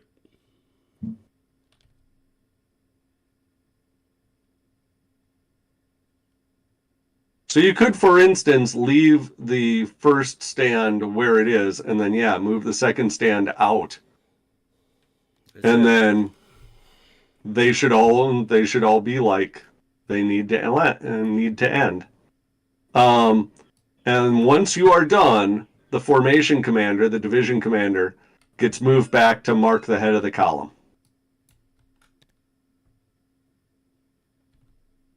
Like that? Mm-hmm. Perfect. Does that make sense to all those who observed and who have voice? Yes. So if anybody else wants to deploy, that's how you do it. Any takers, or are we good to move on? Anybody? Tweet. Bueller? Not yet for me. And has anybody got a formation within 3 inches of their force's objective? Not yet. Because Look like it. in the combat phase here, we have a conversion step. So if they are, they would convert. No? Wonderful. Then we are on top of the next turn. What are we on? 6? 6. Yep. Okay. And do we have any pending orders that someone wants to roll for? I have one. And you want to? Yes. Are you sure that's wise? Go ahead. Well.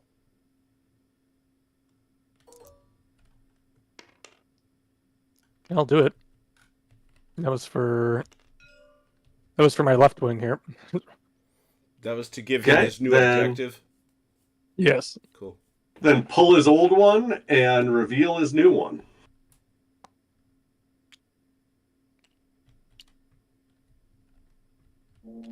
And then I have one from one of my columns I'm issuing a new order for. So go ahead and roll for that. He's like right next to me, so okay, good.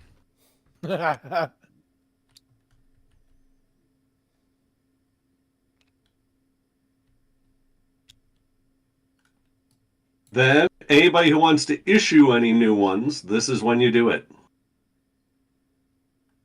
Anybody on my side want to be issued new orders? Everybody's Happy content now. with their destination. Yeah, happy with mine. Hey, Ron, just check the team chat here in a second. Got it.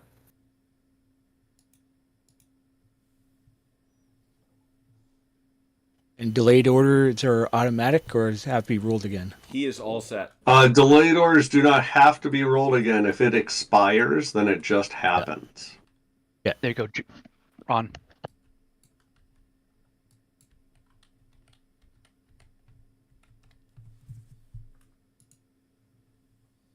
Are we done with order activations? Was it the beginning? Excuse me. And Was it the issuing- beginning of doing the changing objectives? Is this during the time or no? Yes, issuing a new objective would happen now. So you would put out, don't pick up the old one. They still have to follow the old one. Just Right. put out the new one and the fake.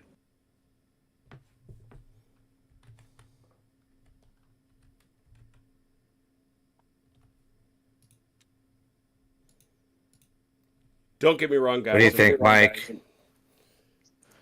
What's that, Ron? So what do you think? Where I Yeah, put them? Yep. Looks good. Okie dokie. All right, then leader actions were still pretty far apart, so I'm going to skip right on past. Movement, threat assessment, too far apart. Conversions, nobody is landed near their objective yet. No one wants to convert a formation from support to attack or defend at this point, do they? No. Okay. Not yet. Then we are on to regular moves. Go ahead and plot your movement. Now with regular movements, how's that work for the columns that's deploying out? Ooh, excellent question. Dun, dun, So dun. you will get to choose your regulating unit for that formation, and you now have 3 choices. You have the column, and you have each of the 2 deployed battalions. Whichever one you choose has to go. It's on a move directive, yes? Yes. Whichever one you choose, that regulating unit has to go directly towards the objective, or it may follow a road, terrain, contour, blah, blah, blah. Avoid bad terrain. But otherwise, it has to go directly at it. The rest of them don't. They just have to maintain cohesion. They don't have to go their full movement. They don't have to follow the most direct path.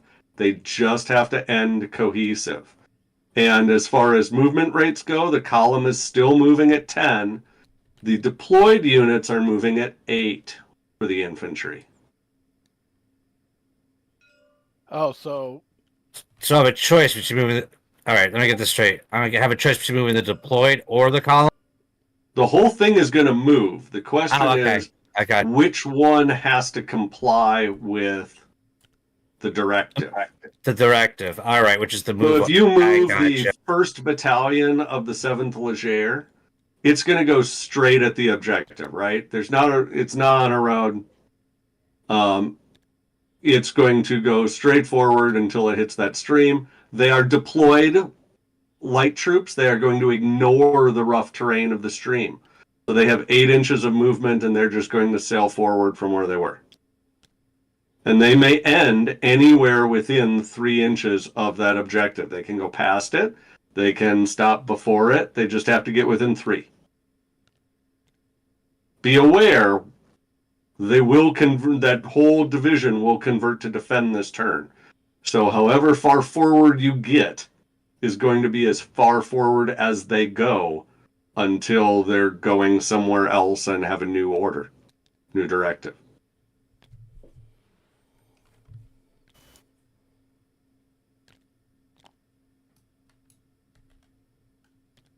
Now that column does pay for the stream because they are not deployed. So once it hits it, it's paying 2 for 1. It starts with 10 inches of movement. Yeah, so it actually would stop right there then. There you go.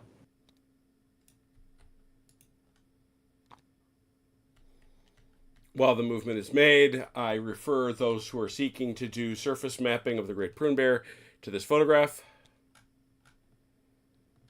I'll make it bigger. It's actually the nicest one I've been able to find. Oh, John on the right here. Don't forget to move yourself. Just trying to get everything all situated here and with the movement. Mm-hmm. So I do need to keep moving toward my original objective until the orders catch up to change it, correct? Say that one more time. What was the question? I still have to keep moving toward my objective, my original Until the new objective. one activates. Yes. Yeah. As inconvenient as that is. Oh, it makes perfect sense.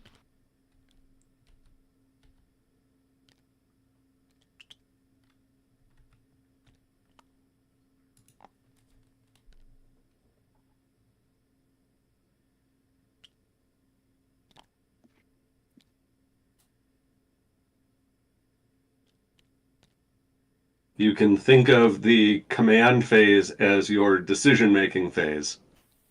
And you can think of movement and combat as almost pure execution phases where you are making very, very few decisions.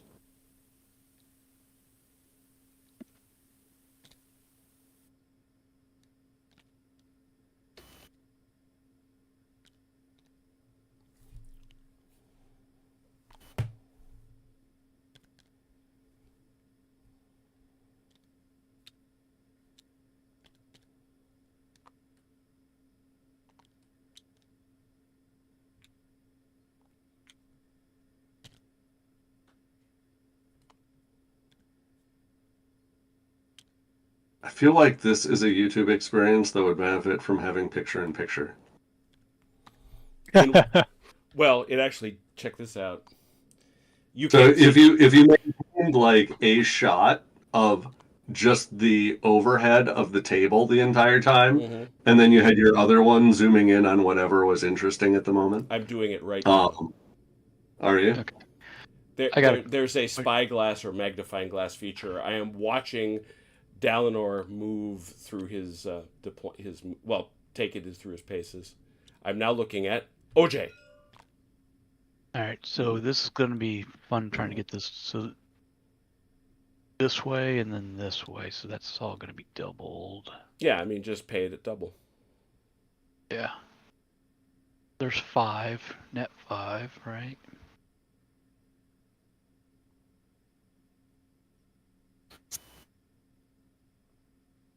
$5.2, 10.2.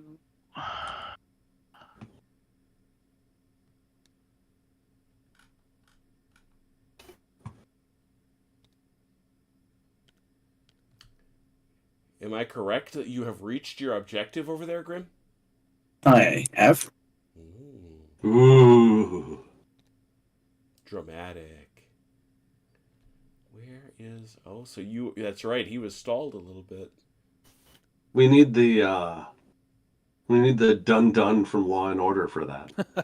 Dun dun.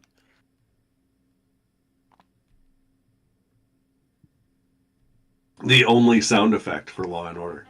Mm-hmm. A good one. Yeah. Let's all go to court. Let's all make some laws. It would be really hilarious if that really was all a sound person did. Forget which comedian it was that said it, but you figure there was some Foley guy around there went, I'm going home. Like, no, we need a sound effect for this. All right, here, you can have this for free. Dun-dun. Thanks.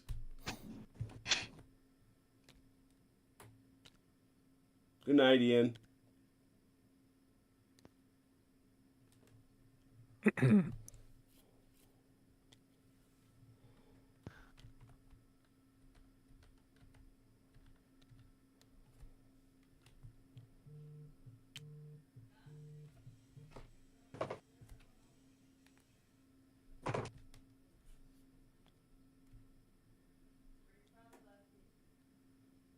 At Adepticon, maybe...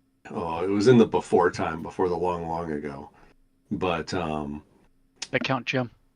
For the 6 inches? Yeah, sure. Okay, that's what I thought. yeah, it is any point to any point for Yeah, it support. doesn't have to be the head of the column. No. There were 2 guys playing in one of our intro games, and one of them was really struggling to get his head around the scope. and the other one, his partner, turns to him and says, "What do you play? What's most of your Napoleonic gaming experience like?" And the guy said, "Empire." And his partner says, "Okay, I got this." And he borrows a copy of the rule book, and if you picture where Lon is right now in the center of this table, he held the book over the top of those two villages and Lon's troops, and he says, "So the game that you and I are used to playing in Empire takes place underneath this book. And today we are playing this game." And he waved his hand over the table. And the guy who was having trouble getting his head around the scope just kind of, his eyes got big, and he goes, "Okay, I get it. That's a lot different." No squares and columns here, aside from No. marked columns. Well, there's squares and columns. We're just not controlling the squares and columns. Yes, they are. You hired a guy who hired a guy who hired a guy who is overseeing that for you. Yes, it's all delegation. I'm finished moving on my side. Oh yeah, I think- Colorad's done. Sorry. Do we have any movement still going on? Yeah, I'm just trying to figure out my cavalry here.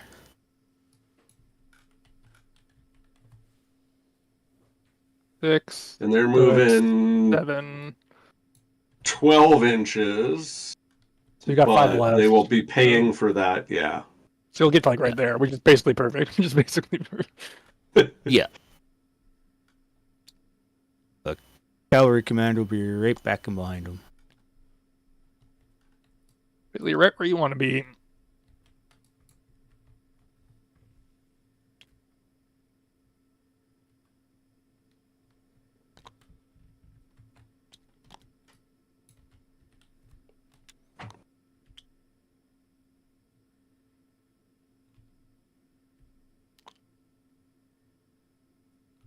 All right. Movement is complete? Movement is Yeah. complete. Okay. Ploy and deploy. If anybody wants to get troops or more troops out of a column. So the I command bonus. gotta roll again for this, right? Yes. You'll get a variable number every turn. Or you could always get 2 if you roll bad enough. Start assessment. Point. Areas. I am going to deploy my cavalry. It's the -2 again. Cavalry, note, roll 3 dice. And the last unit is always free, and there's a minimum of 2. So if you add all of that together, you will always get all 3 All right. stands of your cav brigade. So you don't even Rolling have to for my roll for those. cav. I'm rolling anyway. I like rolling dice. There you go. Also valid. So cavalry are deployed. Inch and a half, Grim. Sorry. Yeah, they only move 1.5 inches. So they might not be all... If you want them to be all smart in line, don't move the middle stand. Right. Move the rear one to its left and the front Fair. one to its right, or vice versa. They are currently working on that. Once you are fully deployed, the Reformation area is magically 6 inches behind your center rear Like that. of that formation. Ta-da. All right. I'm also going to try and deploy So- my second division here. Well, fix this first. So that Reformation area is 6 inches back from... Yep, there you go. And the formation commander Back there, Grim. That's is... my. He's up Oh, here. is that you? Oh, It's me, gotcha. yeah. There you go. Yeah, your formation Oh, commander there you is go. now directly behind their center rear. So right there. All right. He's hanging out in town. He's having a good time. We don't actually know where he is, but he's assumed to be up there somewhere, and we need a static point to measure to, so that's where you keep the figure. Well, he's a hustler. He's obviously doing hustler things. None So to he's the at the good bar. of the people of the village. Yeah. Yes. And I'm rolling for these guys, so I think you're net -2 because he's +1. They moved full, so it's +3, -3. Ooh, so question. And you've got some, they are straddling that stream, right? Yeah, so the And forward there. they don't care about it because they're on a forward, except when they deploy, they will no longer be in a forward, so you do have to pay for it. All right. Rough terrain is a -3. They are on a road. Yes. Okay, so command bonus is +1. Mhm. They moved half or more, Yes. so net -2. Mm-hmm. The road makes them 0. Mm-hmm. The rough terrain makes them -3. Okay, it. Here we go.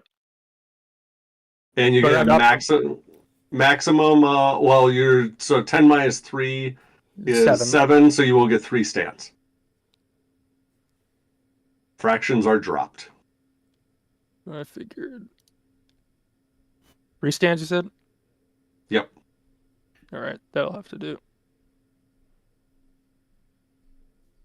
And then this guy And goes. the column stays where it is. I'll be right back. Okay, quick. Everybody move his troops.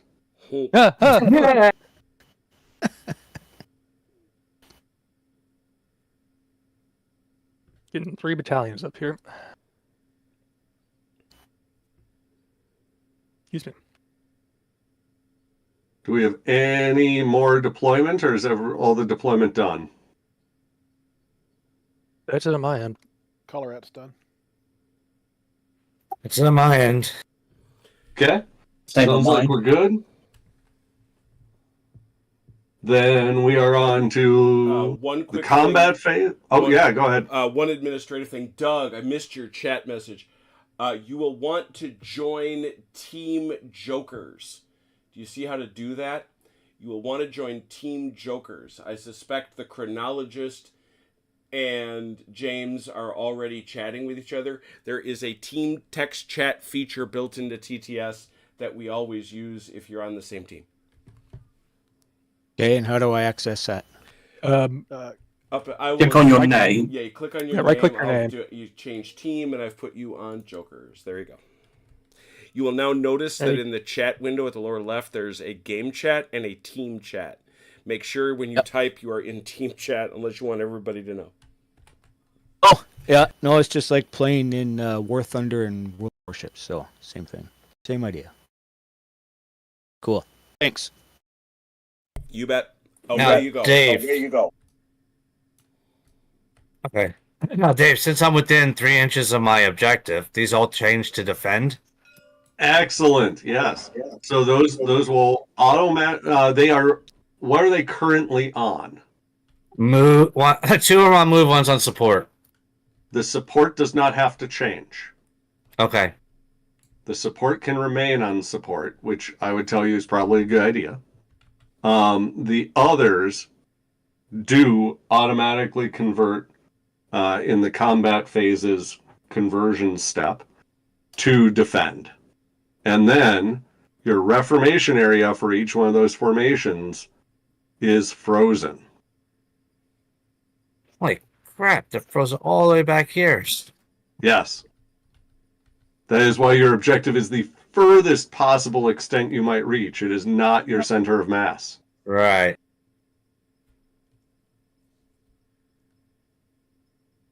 Well, I've shot myself in the foot then. Well, your commander shot you in the foot.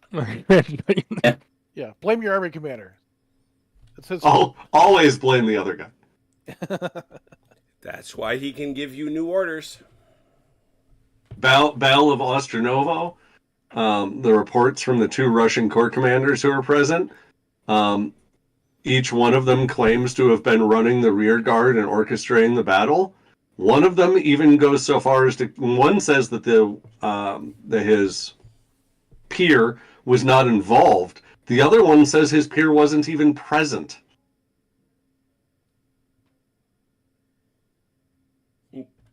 So with deployments done, and we have marked any conversions, right? If a formation finished within 3 inches of its force objective and it was on move or attack, it's converted to defend, yes?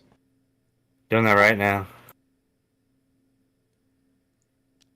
Once that is done, we are top of the turn. I believe we are on turn 7. Is this 7 or 8, Jim? 7. 7. For point of reference, a turn is not a specific amount of time, but 3 turns are assumed to average an hour. A couple hours in. Yeah. So you said these would be on defend now.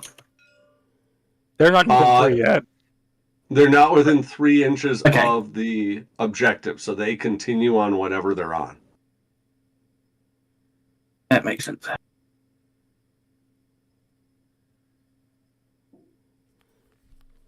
So we are at top of turn 7. Order activation is the first step. So does anybody have any pending orders to activate? If so, go ahead and make your activation roll if you want to. When do we roll? for Where's the- your guy, OJ? He's right here. 27. And objectives are orders. So if you have pending objectives, Army commanders, and you want to roll for those, That's a go ahead and minus do it 2. now.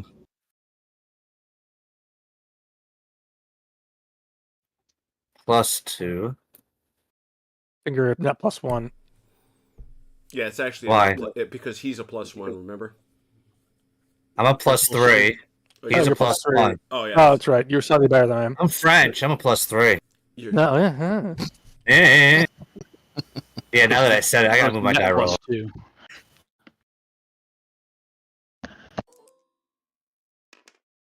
Nope, you got it.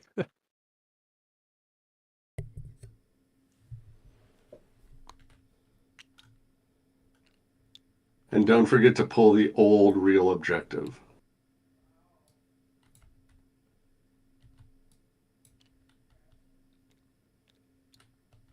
Okay, that's done. Then, if anyone wants to issue any new ones, either objectives or directives, this is when you issue them after activating.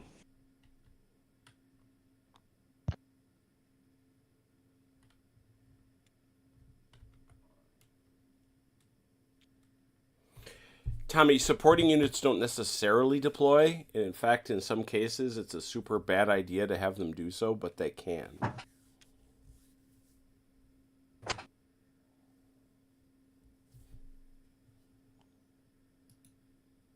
Like Lons may not want to because of the contracted frontage Correct. that they're operating in. On the other hand, they may want to because there's a bunch of Austrians on the other side of that small wood. The question out this: if I'm on a move order, I'm deploying. These guys still have to move their full movement towards. The regulating unit does. So you choose your regulating unit, Okay. and it will move full towards its objective. Now, at some point, it starts running into French, right? Yes. And it's like, oh, that's a problem. And- That's a problem. And as it happens, those French have conveniently halted there, so we don't have to worry too much about them making forward movement. So we don't have to worry about prorating this mess.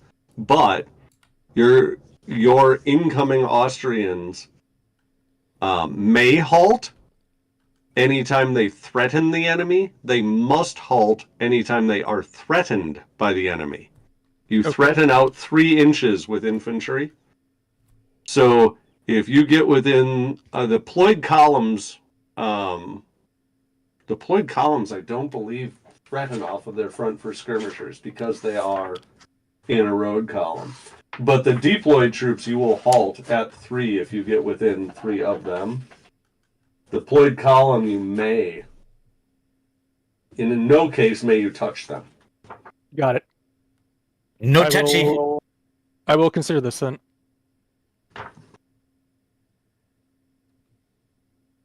I will prepare orders. But we're not on movement phase yet, right? No. Uh, Chrono we've- Chrono is considering new orders. yeah.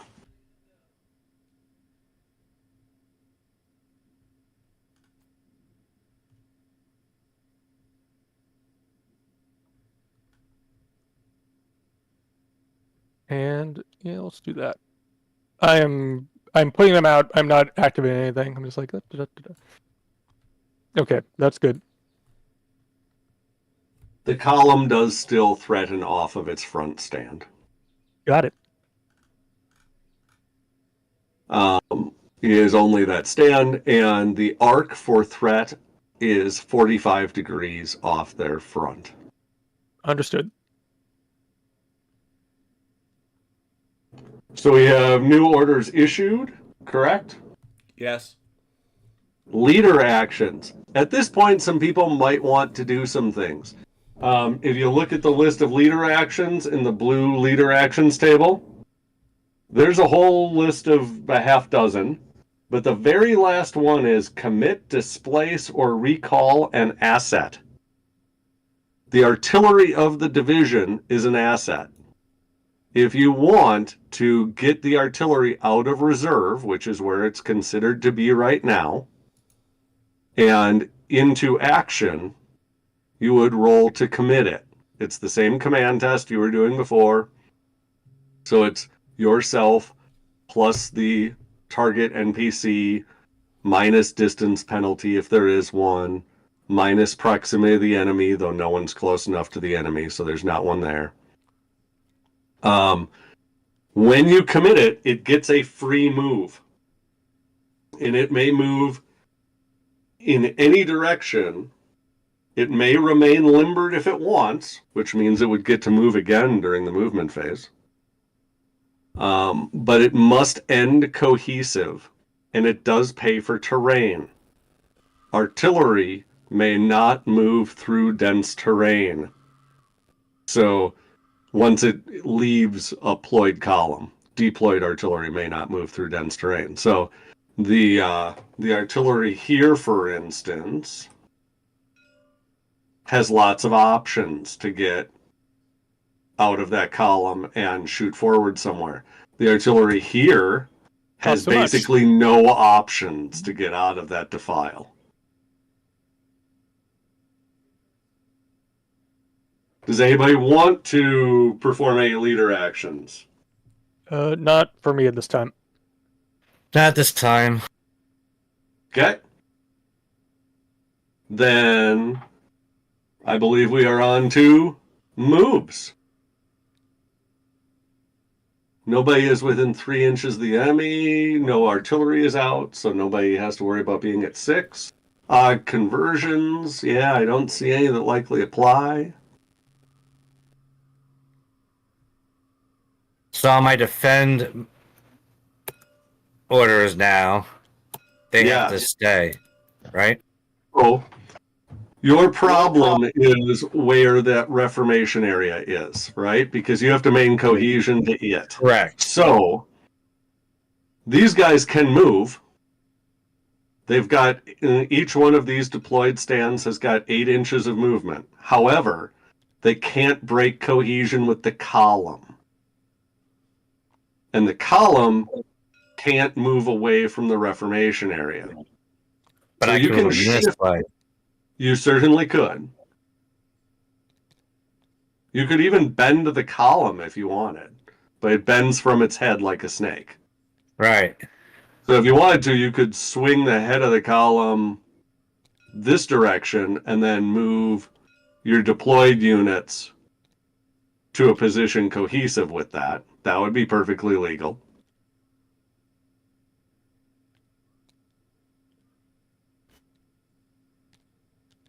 Just make sure that you don't break contact with your reformation area and you don't move your reformation area. I got a technical question. Where am I looking? Colorado. Yes. Yes. So with the dense terrain, And deployed troops? are because they have to stop touching it, and then they have to stop once they get on the other side. When they first move up to it and touch it, are they considered in rough terrain for cohesion purposes? When they halt at its edge, effectively is what you're asking. Yeah. No, are they're they- in the open. Okay. They're just breaking up to get through the terrain, Correct. which is why they stop. So the following turn, they're going to move at half their rate, Sure. and they have to halt when the tail of them gets through. And with deployed troops, it's on a stand-by-stand basis. So this is correct, what I have done then? Yeah, that looks perfectly legitimate. Okay, cool. Hey, Doug. Good question. Yeah. I thought Yep. infantry only moved 10 inches. Deployed infantry move 10 inches. Deployed infantry Yeah. move 8. Is he the lead stand was here? Oh, okay. I thought when you measured it was like 18 inches or something. I might have misread. I probably misread it. So Don't Oh, this is a bit far. show. Yeah, you should be like back here at 12. 10 or 12. What is it? 10. 10, yeah. Yeah. You should be like back in here more like. What the heck? So Oh, you might. yours shows 5. Oh, you're on units, I think. Yeah, you're using units. Take a look at your measuring stick. Fourth to bottom. Make sure you're on inch.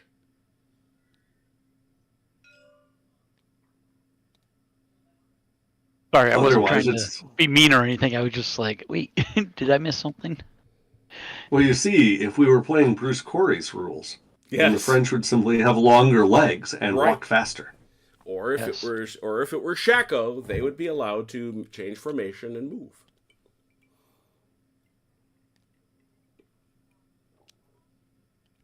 Okay, so I got a question here. Oh, there we go. my- I got it figured Yeah. out. Thanks. So my I new was objective wondering- is now this way. Hmm. Yes. Can I start that from the middle of the column, or do I have to get the head No. of the column? You are lined up like in grade school going to the cafeteria. Time to countermarch. Time to But- countermarch. But we've been taught that the French can do anything. Well, Nah. Well, that's Bernadotte, though. He's not really French. Yeah, He is at this good thing- point. Good for him. Isn't he like a Swede or something like Mhm. that? That's what I heard. Not yet. He's just bitter. You can ignore him. I did run a game years ago for a couple of local guys, and one of them played early war Prussians, and the other played early war French. And the French player got halfway across a river and deployed part of his force, not all of. And then he stood there. And the Prussians moved up, and the Prussians moved up, and the Prussians moved up, and they concentrated their force, and they deployed all of their brigades, and then they attacked with like a 2-to-1 ratio, and then the French were pushed back, and the French player said, "I don't understand. I didn't get to do anything."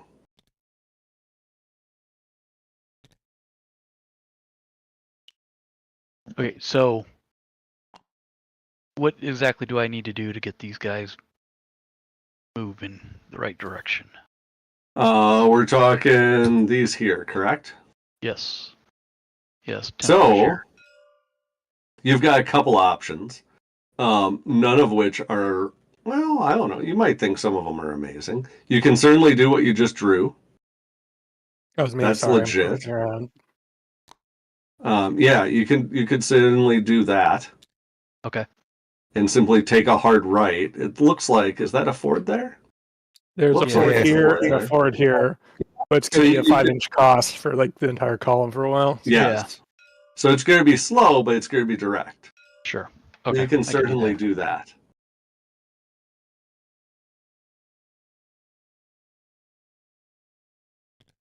8.16.8.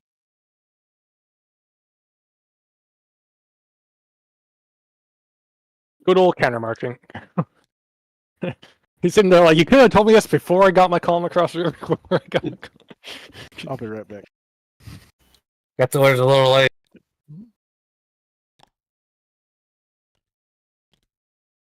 Remember, we gotta Everybody like here. Well, that just means Ron sent them out late. Yeah, that too. And something that I normally tell new players at the start of the game, but it's a little bit weird without a live audience, and I apparently am learning that I would be bad at saying they're talking to a camera all day. Is the tempo of the game tends to be the first 3 turns are just decision making, order issuing, and rolling to activate. Then, starting on turn 3, you're moving, and you're going to do that for somewhere between 3 and 6 turns. And then at some point in there, you're going to get troops within close proximity, and someone is going to choose to launch an attack. And that combat is going to happen over the course of probably something like 2 to 3 turns. And then the fighting troops are going to break apart, with maybe somebody worse off than the other. And then that cycle is going to effectively be starting over, where you are making a bunch of command decisions. And if you are thinking ahead, you calculated right in your head, and you issued those and rolled to activate them in anticipation of the result of the combat. And you are then moving slightly quicker to whatever your next step is than your opponent, and they find themselves out of sync and out of position.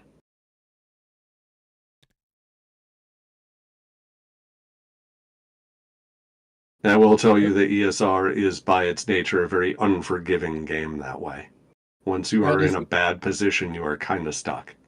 That is my memory of the first time I played. Which end of that were you on? I don't recall. I was the one who punched an Austrian column that hadn't fully deployed in the face. Oh, yeah. On the Austrian left by those woods. Yeah, I just spent the whole column like 10 inches down back the road. They had... Sorry, I had to step away for a second. Are we at deployments yet? I was just about to check to see if people were done with movement. Not quite.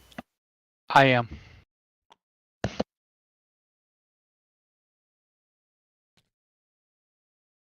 So Jim, as the other observer who has a voice here, it's been an hour. Does the table look different? It does. You have succeeded in passing the Buck-Surdu test. I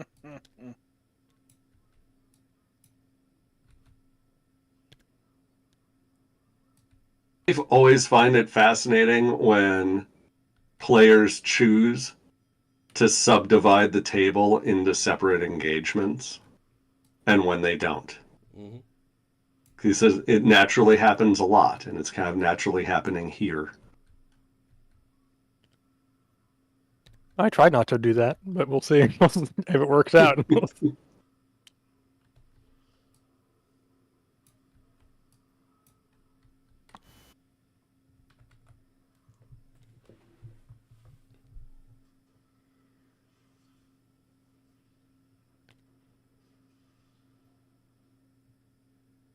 Okay, I'm done my movement. I think that's everybody.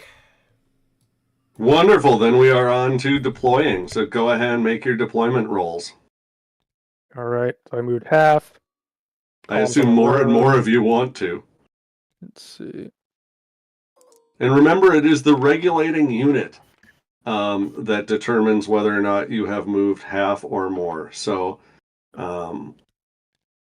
if by chance you're able to manage to cheat the man, you can avoid that in some circumstances.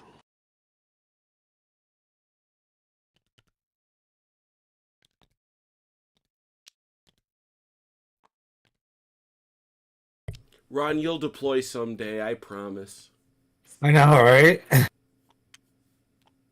Well, that was the rolls and the minuses. I still got another one I'm trying to deploy now. See what happens here. Keep pinging it. I don't mean to.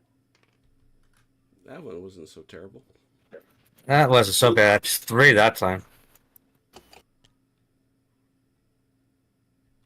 All right. Just think about Victor's poor column that hasn't gotten to enter behind the Austrians because the Austrians aren't all on the table yet. That's right. That's not there. Well, considering they're all dressed up as Austrians, Cleverly.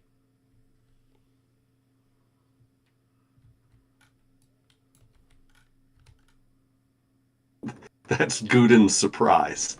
Yeah. Instead of pulling the tarps off of the cannons, he orders his men to take off the white coats. And there they are all dressed. Wait a minute, they're all light troops. What's going on? I'd finish with my deployment here. Colorado is done deploying. Is anyone still deploying? Just finishing off. Okay. And remember, the minimum of 2, maximum of 5 units when you're deploying, and the last one is always free. Now I got a question. Yeah. Now, when we're in column and I started to deploy, I was within 3 inches of my objective. Now I'm on defend move and I'm pushing back. I'm no longer 3 inches of my objective. So They do not care. They are defending. They are defending the position of the Reformation area effectively. Okay. Well, I was gonna say, can that order be changed? Can your defend be changed? Yes. You issue a new one, and on a subsequent turn you activate it. Your objective may also be changed the same way. Yeah, I do have the objective changed. Well, I haven't changed it yet, but I have it marked. Yeah. So I would tell you that you want the sequence of that is important, right? You want the objective to activate Yes. before the directive does. So that's one of those circumstances where let's say you had them both issued, they were both pending, and you failed. You roll your objective first and you fail, you get a delay. Choose not to roll your directive because they're going to attack to where they almost already are. It's going to accomplish nothing. Right. Now, the other thing that you could do here, your other 2 formations are on support, right? Now this one's on support. That one's on support. Okay, you may not want to do that then. What I was going to tell you, because you might. I mean, depends on what your type of pleasure. But consider that when you have activated this, you can convert support to attack freely. Also, they're cavalry, so they have the option to. That's your cav column, right? Yeah. Right. So cavalry have the option to convert to attack anytime they have a target within range and arc, range being 1 movement. So assuming that they can reach it, they can convert and just charge in. You will want them to be deployed first, though. Yeah. I mean, you don't have to, but you will want to. I often tell players during their first convention game that if you feel that this is too many troops to use and keep track of and manage, that you can certainly get rid of some by just converting your cav and throwing them into a fresh infantry division. And then you will have less problems to manage. Was that your plan all along, Dalinor, at Leipzig? Yes, that's exactly what I was doing. He had too many guys, and he got them killed, and he threw them at the first Opolchenia he could find. And now we have a manageable force, and we can win the battle. Everybody. What are we on to? We've got deployment is done. Yeah, I think. Leader fate. Is anybody within 3 inches of the enemy? Don't think so. Nope, not here. Okay. Then conversions, if anybody ended within a formation ended within 3 inches of its objective, it converts to defend at this point.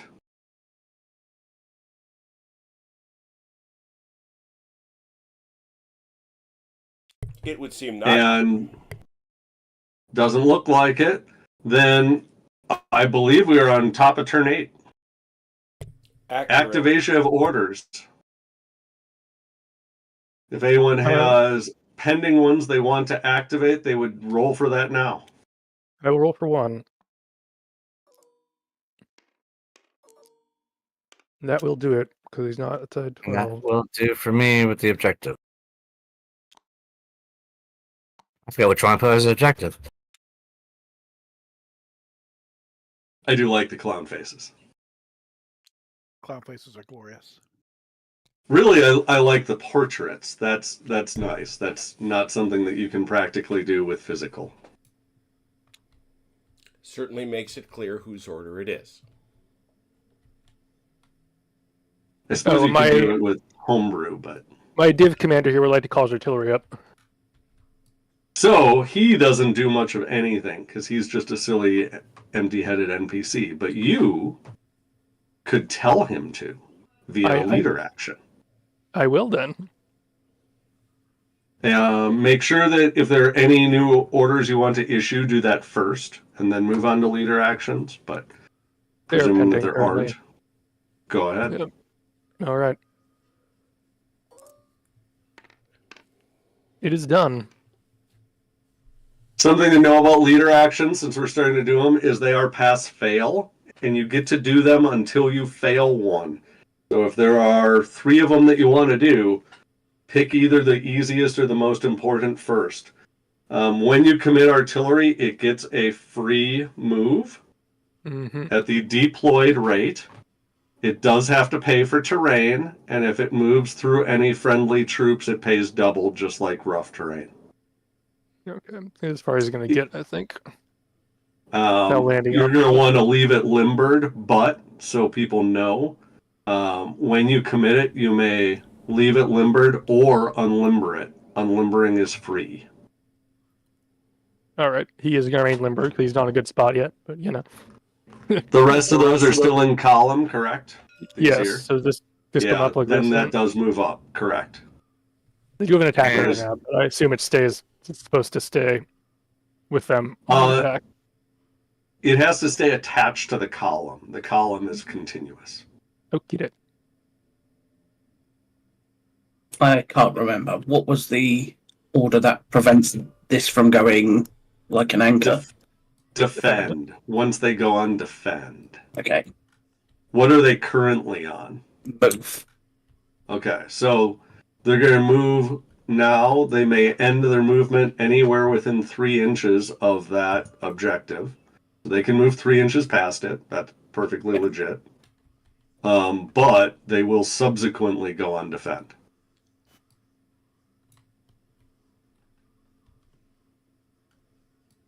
Which means the butt of them sits still.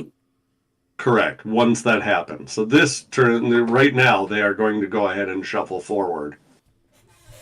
But this will be their last shuffle forward until you have a new place to go. Yeah.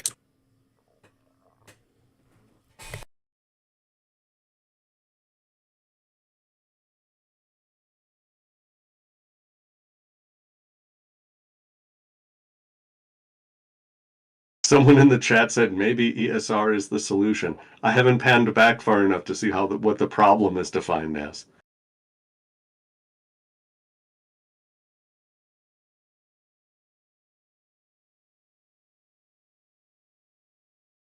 I'm done with leader actions, etc. on my end. Once leader actions are done, we shouldn't have any conversions at this point, I don't think, unless the Austrian cav here, I don't know if they want to. What is the distance from them to Lan's cav? 8. Okay, that's within range, and this is within range. This is probably within range as well. So the Austrian cavalry could convert right now at the top of movement before any other movement happens. If they were to do that, their current directive would become attack. It would just switch. Right. And they would immediately go to contact. The Now, problem is I don't know if terrain is going to stop them, right? these are hussars, so they are light cav. They ignore rough terrain. Yeah. Then I think I'm going to convert. You probably don't want to hit this. So, yeah, you're targeting these here. Yeah, somebody hit the French cav and column. So pick your regulating unit, any one of these three, and it has to move directly by the straightest line at that French cav column. I'll go with the center. And then the others that began within range and arc, which I think all three of them did, presuming that they can get there, may move to contact. Now the question is, do any of them end up going into this built-up area or this one? They might. I think if they do, I would say shuffle your regulating unit over just slightly so that at least two make contact, and your third one may run up and hit this mess, or it may just follow up like you're doing, which is probably the better move. And then this just follows them up, right? Correct, as does the brigadier. Yeah, hold on. I just want to make sure I'm doing this right. And those conversions happen before any other movement. They are a preemptive action.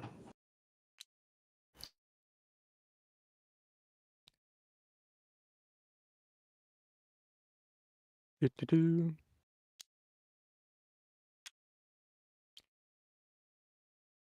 And you updated their current order to attack, correct? I did. Wonderful. Do we have any other silly things like that to do? It doesn't look like it. Okay. Then we go on to the rest of moves. No one else is on attack, and nobody's on attack except for those cav that have already moved, right? These Austrians are. Oh, attacks move first. So choose your regulating unit. Get him. Slam it into the intervening enemy. Yeah. And where your objective is here, is it? No, it's here. Here. So your regulating unit has to comply with the objective and hit any enemy that intervenes. The rest may remain cohesive with it. Do I have to go that way instead? You have to go that way instead with your regulating unit. And you only go 8 inches, and you don't have to move through your cav. So you can effectively end up stopping here-ish. The rest of these, assuming they have movement, can hit this. They can, and they will be able to stay in cohesion. Yeah. Nice. And then this gun, I think, is gonna. It has 8 inches, and unlimbering is free. I think I'll bring it this way. It has a 6-inch range. Let me see. It is in range, so we'll do that. Does the limber stay, or does it vanish off the table? The table? limber stays. You spin it around to show that they are now. Horses don't like backing up, so either you're making your men pull the gun back to the limber, or you are marching the horses through the gun line and doing a U-turn. So we spin them around so the horses face the gun in order to show they are column. And then the column follows up behind, right? Correct. And if you want, you could move the head of the column over here, assuming you've got movement, which it looks like you do. You could even move it over here and snake it. And then when you deploy, those stands will just turn out.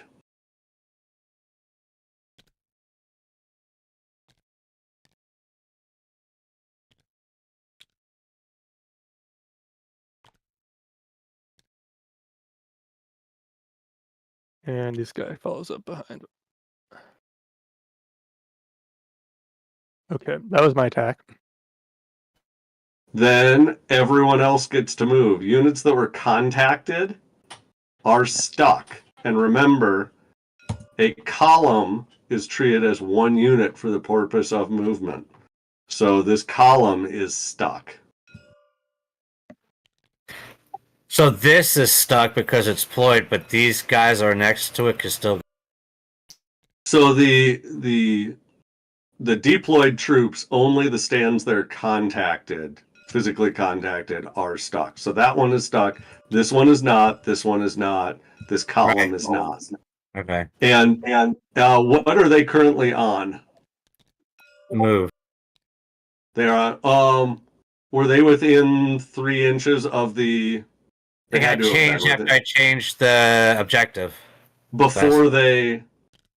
So they had not reached 3 inches of the old one. Yeah, They they had. did. They were 3 inches of the old one. Oh, then they converted to defend when they got there. Right. But now, remember, like I was saying, I changed my objectives, Yeah. and then I was reissuing them. I also reissued them orders. But So you issued new ones. Did you roll to activate them yet? yes, Okay, so they are on move right now. yes. Okay. So on move, they may not contact the enemy, and they have to stop once threatened. So these guys they can jockey about, but they can't touch the enemy. And this can move up if you want. You could swing it over here. Yeah, that's what I was going to. As far as you can go and stay cohesive.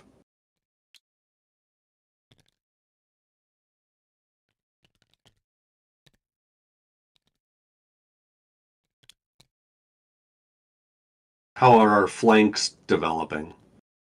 And when you're done with Ron, I've got some couple questions. I think I'm available. All right, so this 10th Leger move, no problem there. Yeah. The cavalry in the 15th Leger, though, do they have to move, or can they stay because their path is? Are they on support? This one's on move. The 15th is on move. So what you may want to do, so you don't have to move them through friendlies, right? You can't end in interpenetration. Can I take them up So around this way? You certainly could, because you can follow a road, so Okay. long as it takes you closer to your objective. So you Which can it doesn't probably follow not. this road. Well, it'll take my you closer objective's to your right. And how close will they be to it when they reach here? Well, they can only go half move. Anyways, so Sure, but the road is continuing to lead them closer. you're going off the premise that that road is arcing around. It's just a longer path to get to the same place. It's not really moving away. That is correct. It's where the road Okay. leads, That's fine. not necessarily how far you're getting. The other thing I was going to say is, since you're cavalry on support, you could swing them out of the way and then move this column straight up to effectively occupy where the cav are. Those are both options. I think I'll just take the infantry around this way. Any other questions? Better. No, that was it. I was just wanting to know what I needed to do with these two units specifically. Thank you. No problem. Anyone else have any other questions? Once you have completed movement, you can deploy, which I would tell you that both of these guys definitely want to do. Yep. The cavalry, unfortunately, if the head of the column were not what was contacted, they could still potentially deploy some. But since you deploy from the head of the column, and the head of the column is frozen, the French cav is kind of stuck in a bad place. So, Lon, thank you very much for being demonstrative. You're welcome. Glad I could help. Gonna attempt to deploy them. Hey, Chrono, that last stand deploys too if you deployed. Oh, okay. I got two automatically. Last one is always free. Okay, then he will also then deploy. And I guess this guy comes back here behind 6 inches. Back here by the river, I guess. Yeah, that'll do. And then I'll put the brigadier up here amongst his men. Boy, what am I going to get out of that? Hey, just for this is you, right? Chrono. Sorry. Yes, that's me. All right, cool. I just wanted to make sure. Yeah, if you want to get closer, and also Yeah, that's we'll what I see. was gonna do.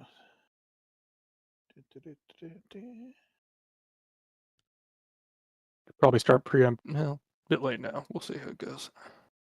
How is it developing for you, Jim? Gloriously. Watching Dalinor's deployment right at the moment.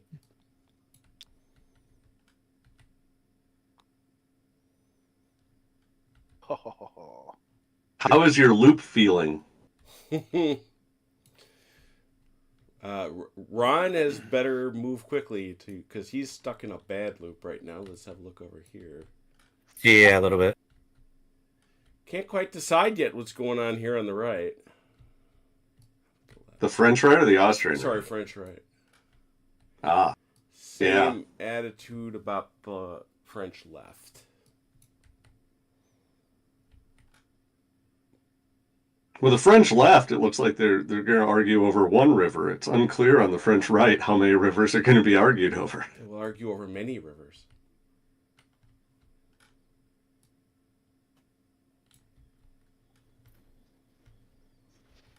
I think I completely failed that. What's that? My attempt to deploy them.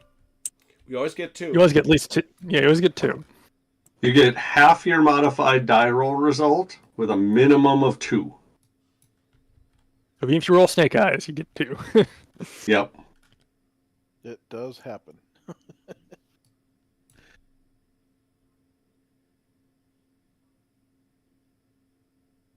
Well, no, this one, if you're at 2 Grim, this guy counts Oh, as yeah. that. So then what you do is you take this guy and you put him at the cap in the bottle. Yeah, okay.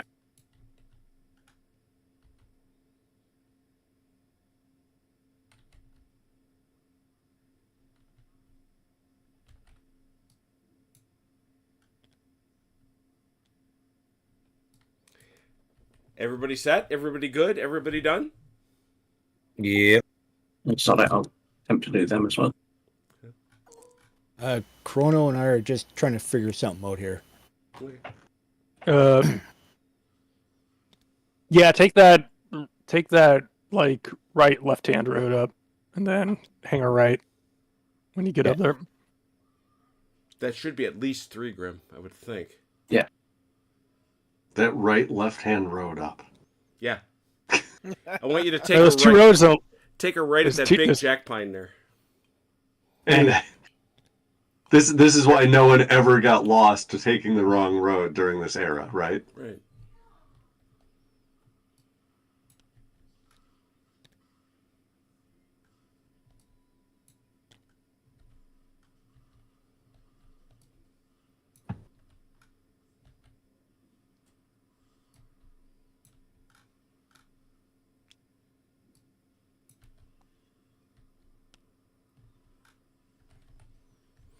Well, that is a little bit of a logistical challenge.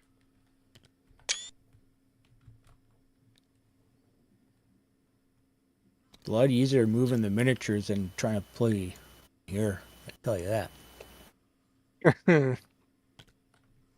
Yeah, So you find this harder? I haven't used Tabletop Simulator in quite a while, so it's I'm always still learning. I'm always interested in the comparison because I find this much easier. But then again, I've got nearly 7,000 hours on this, so. Oh yeah. I struggle with moving around game pieces in TTS, Mhm. but I have very, very little time on it. So I find moving physical things way more efficient. Interesting. I think it Still depends. fun though. They make satisfying clicking noises. Make satisfying clicking. They do make satisfying and you're able to, something that I do really love about this is able to zoom out and stare straight down at a 0 angle on the map and have a lovely overhead. And that's simply not something you can do with a table unless you're, I don't know, flying a drone around your convention. Okay, I'm done my move. Is anybody left moving? Wonderful. Then does anyone yet have deployment to do? Yeah. If you do, go ahead and do it.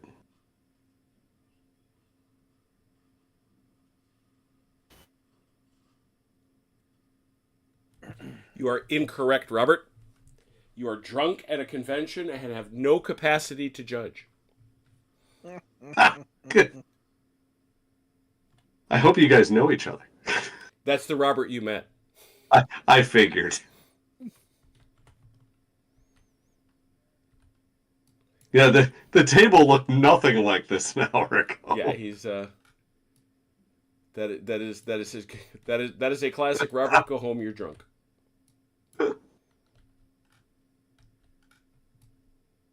Well, he's logged in watching. Why isn't he playing?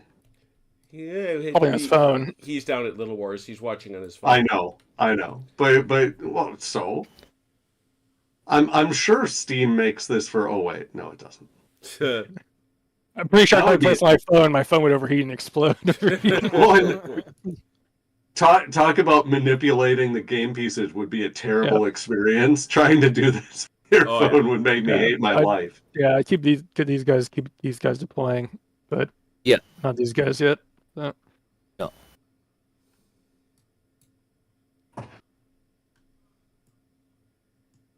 I can multitask. I suspect that means that Robert is actually watching this game while he is playing in someone's game.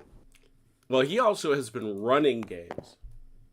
Oh, that would be a great experience for the players if you were watching this while running a game. Is he watching ESR while playing ESR?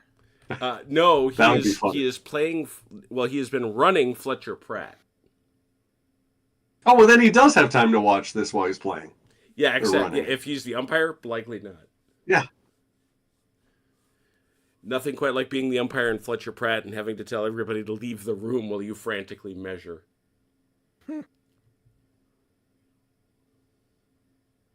Anyone care to guess the number of degrees of gun declination that you need to hit that target once it moves? Well, that's why we play Fletcher Pratt. It doesn't care about any of that nonsense. It doesn't even have critical hits, right, Robert? Ron's our expert on Fletcher Pratt. He is. Yeah, here's a little life advice for you, David. Never play Fletcher Pratt with a plumber Our carpenter. or a carpenter. They're disturbingly We'll good at estimating distances. Yeah, we're okay. Yeah, shut your mouth. Uh-huh. You will shut your mouth. You. Time to play some FP with David invited so he can witness it. Yeah, witness the glory. 2 ranging shots and then everything else hits.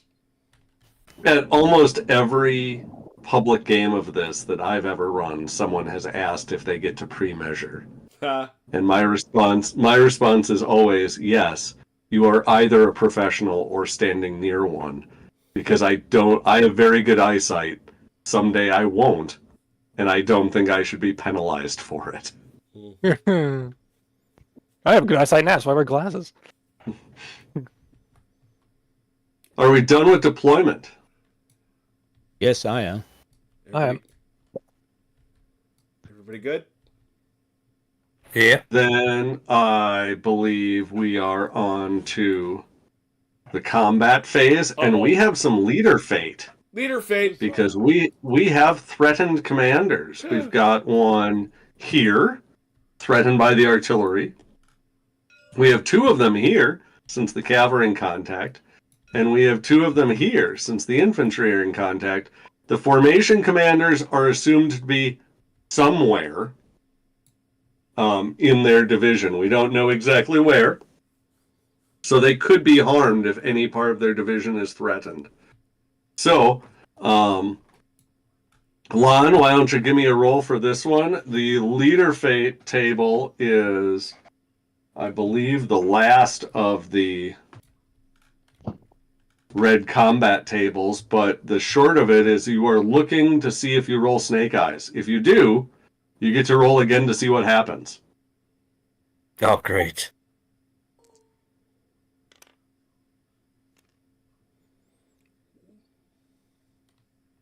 Nope, Oh. no snake eyes. Okay. Then don't worry, you have more opportunities. We've got one here and we've got one here, and the Austrians can go ahead and do the same for those two. All right, start with the cavalry. And, My cav leader. and You Oh, guys are not any fun at all. Ian had to All go right. to bed, so Velkerheim's closed for the night. So after leader fate, we have threat assessment. During the combat phase, we assess artillery at range and we assess troops at contact. So, let's start with the cav, since that one is fairly straightforward and fun, and the infantry division, Austrian infantry division, is going to be slightly more complicated since it's threatening 2 targets. The threat of the Austrian hussars in contact is probably 3 apiece. It is. yep, looks like. Okay, so you've got 6 points. Mhm. The formation commander probably gives you 1 more pip and puts you at Yes. looks like. so you're at 3, you're at 6, you're at 7. And if you look at the threat assessment table, you get 1 die always per target, and you get a second die for every 9 points. Don't have 9 points, so you're only rolling 1 die. So Got roll 1d6 and add 7. And again, this is simultaneous. We'll just walk through the Austrians' result, then we'll walk through the French one. There we go, 13. Okay, net 13. We compare that to the French cohesion. So the cohesion of a formation is additive of the number of deployed units. They don't have any deployed units. So the cohesion of this column is 0. They get the bonus of their formation commander, which is 1. And their cohesion can't be lower than 1, so it is 1. And you got, what was your threat total?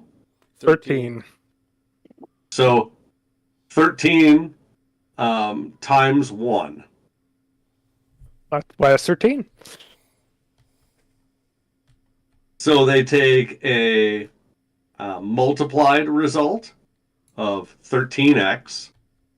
The French Cav Brigade takes 13 fatigue. Don't get caught in column, boys and girls. The French coming back at the Austrians before we apply that result. They've got 1 stand. It's got a threat of 2. Their brigadier gives them another 1. I believe it's not on his tooltip, but it is on my handy dandy stat card. So they are at 3 plus a die. So go ahead and roll 1d6.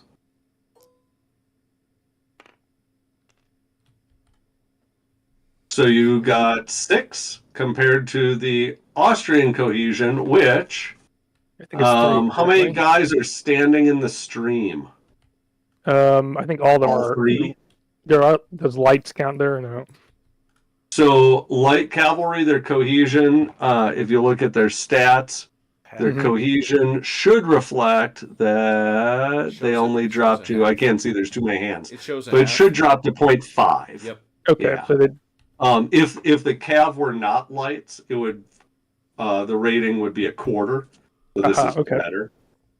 So they're at 1.5 plus their commander probably makes them 2.5. Mm-hmm. That's correct. Versus the 6, they are doubled, but they are not tripled. So they will take 2 fatigue.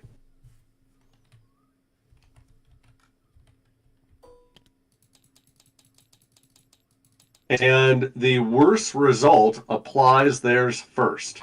So the 13 applies theirs first. They suffer 13 combat losses, but it is capped at the number of units in contact. Okay? So they're only going to actually apply 1 because they only have 1 stand in contact. A combat loss, you roll for it, but you have to equal or better whatever that multiplier was. So unless somebody can roll 13 or better on 1d6, that stand routes to the Reformation area and you moved it to just the right place. The French don't have any units in contact anymore, so the rest of the combat losses are forgiven. The Austrians would normally have to roll 2 combat losses, but they no longer have any units in contact, the French having to apply theirs first, since they had the worst result. So the Austrians don't have to apply any. Did that process make sense, or did it confuse the heck out of everybody? I think it made sense. I got it. In Unfortunately, I got it really hard. in shorthand, you compare your threat to their cohesion, and you're looking for multiples. And the multiples are the number of fatigue you take and the number of combat losses you have to roll, and the goal number that you're trying to roll when you apply them. So, looks like there's another one here. You guys go ahead and do it. All right. So I've got a total of 6 threat. Question: Is they're in a the built-up enemy area. is the enemy in a built-up area? They are. So it halves, I think. Yes. So my threat is then 6. And it probably started. You had threat of what, 3 apiece, Yes. and your formation commander probably makes it 1 more, Yes, 7. So which still ends up being 3. 3. Right. He ran down. And then the cohesion of the French division, and it is every deployed stand that is cohesive. And those are Leger in the built-up area? Yes. Smart man! So their cohesion does not go down when they are in lousy terrain because they are Leger and they feel very special. Mm-hmm. So what you got for cohesion on the French side? All right, whose yellow hand has to move? I'm trying to read this. Yep, sorry.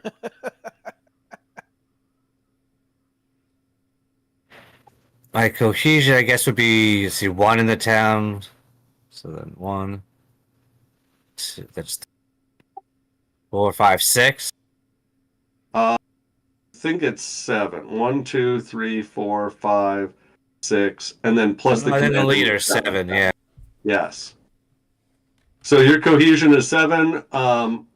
The incoming threat is 3 plus a die, right? Yes. Now, go ahead and roll dice because rolling dice is fun, but you can't double him, right? Right. Got 5. So no so matter what, the result is either going to be. I guess you could get an assessed result by not equaling him if you rolled low enough. What'd you roll? I rolled a 2, so it's a 5 total. So you did not equal him. So it's not a multiple of 1. It's just an assessed result. He will take 1 fatigue, but no combat losses. Okay. And what do the French do back? I did 10. I do 10. I got 7 plus 3. No, it's not your. It's not your cohesion. You've only got It's this not threat. your cohesion. It's your threat. Oh, that. Oh, I'm sorry. It's only the threat of the stands in contact. 3. Oh, so it's only 1. All right, so then I got 5. No, 3, 4. Plus your 4 leader, plus yep. a die. And Austrians, go ahead and count up your cohesion while he's rolling his die. 1, 2, 3, 4, 5, 6, 7, 8, 9, 6. 10 plus. Looking at, I think 11 because the leader gives me 1, right? 1, 2, 3, 4, 5, 6, 7, 8, 9, 10, plus the commander makes you 11. Yep. Okay. Are there any other stands part of this division? The No, artillery. they're fully. These are I a different division, right? Yeah. These guys are a different division over here. I counted the artillery Yeah. already. Oh, gotcha. Sorry. Yeah, so And what was the French score? total of 6.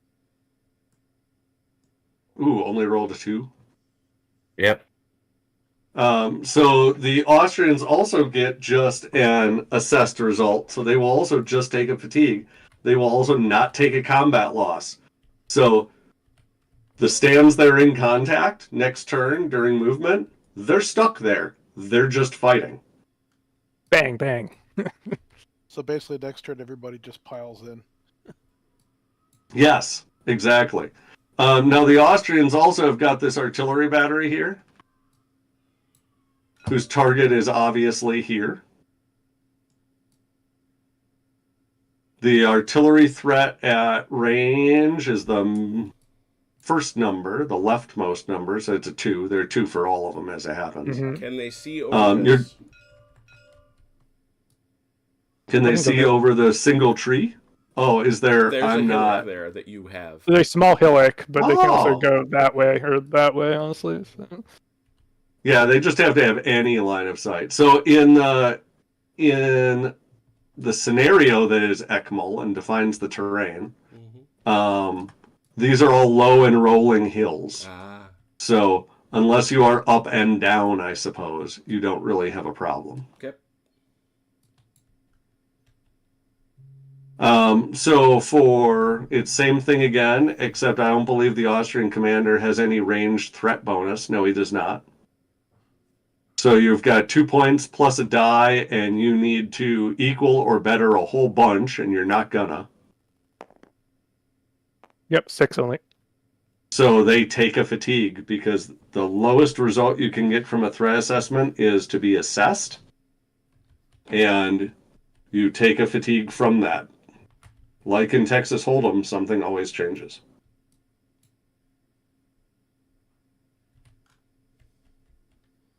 Now, Where question is says that? if a tree threatens 3 inches, right? Yes. So they could threaten these cav. Oh, excellent question. Oh, we are in the combat phase. We resolve ranged artillery and troops at contact. In the movement phase, you'll also notice there is another threat assessment step. We resolve ranged artillery and ranged infantry. So if those cav are there before moves are done in the movement step or movement phase, yes, you will threaten them with skirmishing. But right now you will not. Would they have threatened them when they moved there before? Because these were here before. So the cav were out here when Right, they threat moved in. assessment. Well, hold on. First they were out here. That's when the threat assessment happens. Oh, okay. Then the movements were performed and they ended here. Ah, gotcha. So we are. Are there any other troops in contact anywhere? I don't believe so, right? Do not believe so. Okay. Then the next step of combat is status and recovery. We've got these cav need to check their status, and these cav need to check their status. It's very easy. You compare the amount of fatigue to your cohesion. If you are at 50% fatigued, they change their active directive to withdraw, and they fall back half. If they are at 100% fatigued, they change their active directive to a retreat status, and they fall back half. If they are at 150% or worse, they are broken, and they face away from the enemy, falling back half. Oh, these guys are broken. Yes. For this purpose, do I count is there fatigue halved for the terrain, or do I Their count cohesion, yes. Their cohesion is halved for the terrain still, because they are still in it. Okay. You play it I as can- it lies.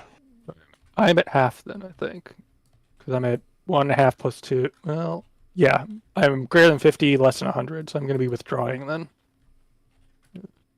Draw. The direction you go is largely up to you, but it has to be away from enemy. It has to be away from enemy threat, and you have to be able to clear any friends that you run through. At full movement or half movement, right? At half movement. Yeah, and that is. So you're probably 10 going to inches. have to run like here-ish. Yeah, that's 10 inches, right? Per calf. Yeah, so you'll go 5. I can go. Yeah, Well, you go, Oh, yeah, okay. because you're going to half move, so you only go 5. so I'll end up back here.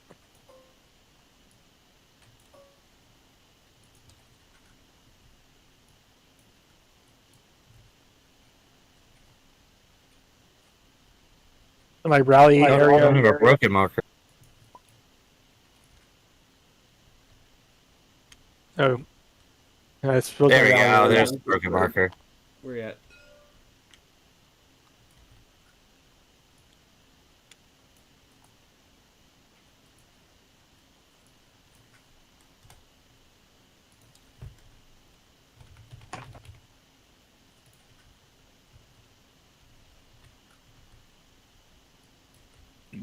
Excuse me.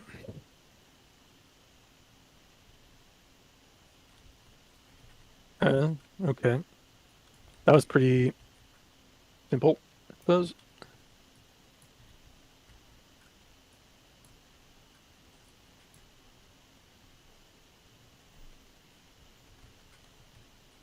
And how We all about moved these where we that need to just be? Took the little single fatigue. Is there any assessment they have to take? They do the same status check, but their cohesion is way higher than their 1 fatigue, so they don't need don't to care. do anything. Good. With that, I believe we are at conversions. Anyone who is threatened can choose to convert. If you are on a move or attack directive and you want to convert to withdraw, you can. Or sorry, on a if you're on an attack directive and you want to convert to a withdraw, you could. So these Austrians could pull out if they want to. Anyone on support could convert to attack, though they won't go in until the next movement step in the next turn. I'll stay in. Then I believe we are on to top of the next turn. It is It is 9. 9:15. Yeah, it is. So I think what I would like to do with the sufferance of all present is to try to punch through turn 9 so that we can insert in our heads what will certainly be some sort of combat in this next round, and therefore call this one the last of the evening. I'm good. So you're saying you want to go one more turn? One more, yep. Okay. I wasn't sure. I'm I didn't fine know with you saw Grimm's note What was it? that he's fading fast. I did not see Grimm's note that he's fading fast. Yeah. All right. Well, we can always... I'm sorry, it's 3 in the morning here. Yeah. Yep. That's a little bit rougher than 9:15. It is. It is. All right. Well, then, if I then can ask if everyone would please clear their die rollers. How do you do that? There's a little hit clear the button. button that says clear. Sorry, gentlemen. No, it's fine. We are always aware of the time. It's fine, Grim. It's all good. And, It's not like we've never started You just something. gotta move with the closer intention next of time, being that's all. quick. There is Just fly the states. and there is absolutely no need going forward to put these these bags are infinite. Unlike the real world, you can just put them aside and we'll discard them. So we will keep our table tidy. I have there we go. All right, get a photograph of the whole table here before we're done. Well, we have done very well, and I hope And I don't know if this is possible, David, if you can join us next week to try to push through the whole thing. Let me peek at my... Next Saturday is the 3rd? Yeah. No, yeah, Saturday. Yeah. I supposedly have a thing, but my thing might be movable. You have a movable thing. That's a little personal, so, don't you Hey, think? now. It depends on what the thing is. boy. It could be a jar. Could. A jar is I will look into confirming scheduling and see whether or not I can relocate the commitment that I have. All right. Well, I have saved... Because I might be able to shift it a day. And if necessary, we'll slug in. I just want to keep the memory flowing because I think folks are starting to get a handle on it. And unfortunately, just because of the table, although it's terrific, it was big, and it meant we didn't get down to the meat and potatoes of the only part of the system that I find challenging, which is the combat system and the associated assessments. Everything else, I think, flows very simply to me. We'll have some other folks comment once we have a chance to play through it next week. So hopefully we will do that. Thank you to the new players for coming in and giving this a shot. It was it was enjoyable to have you. Oh yeah. Thank you very kindly. And we had a nice crowd. A lot of ESR fans joining us to watch, so that's really cool too. On Wednesday, I still don't know what we're doing. So come on by and see what it is. It'll probably be something fun. On Thursday, we will be playing I Ain't Been Shot, Mum, the continuation of the probe at Lacombe. And with any luck, we'll be back on Saturday with this ESR with David Ensness, which would be awesome. Thank you to those who played. Thank you to those who watched. Until we meet again, please take care of yourselves and one another. We will talk soon. Thank you. Pause. Thank you. Pause. Good night, Ian Jackson.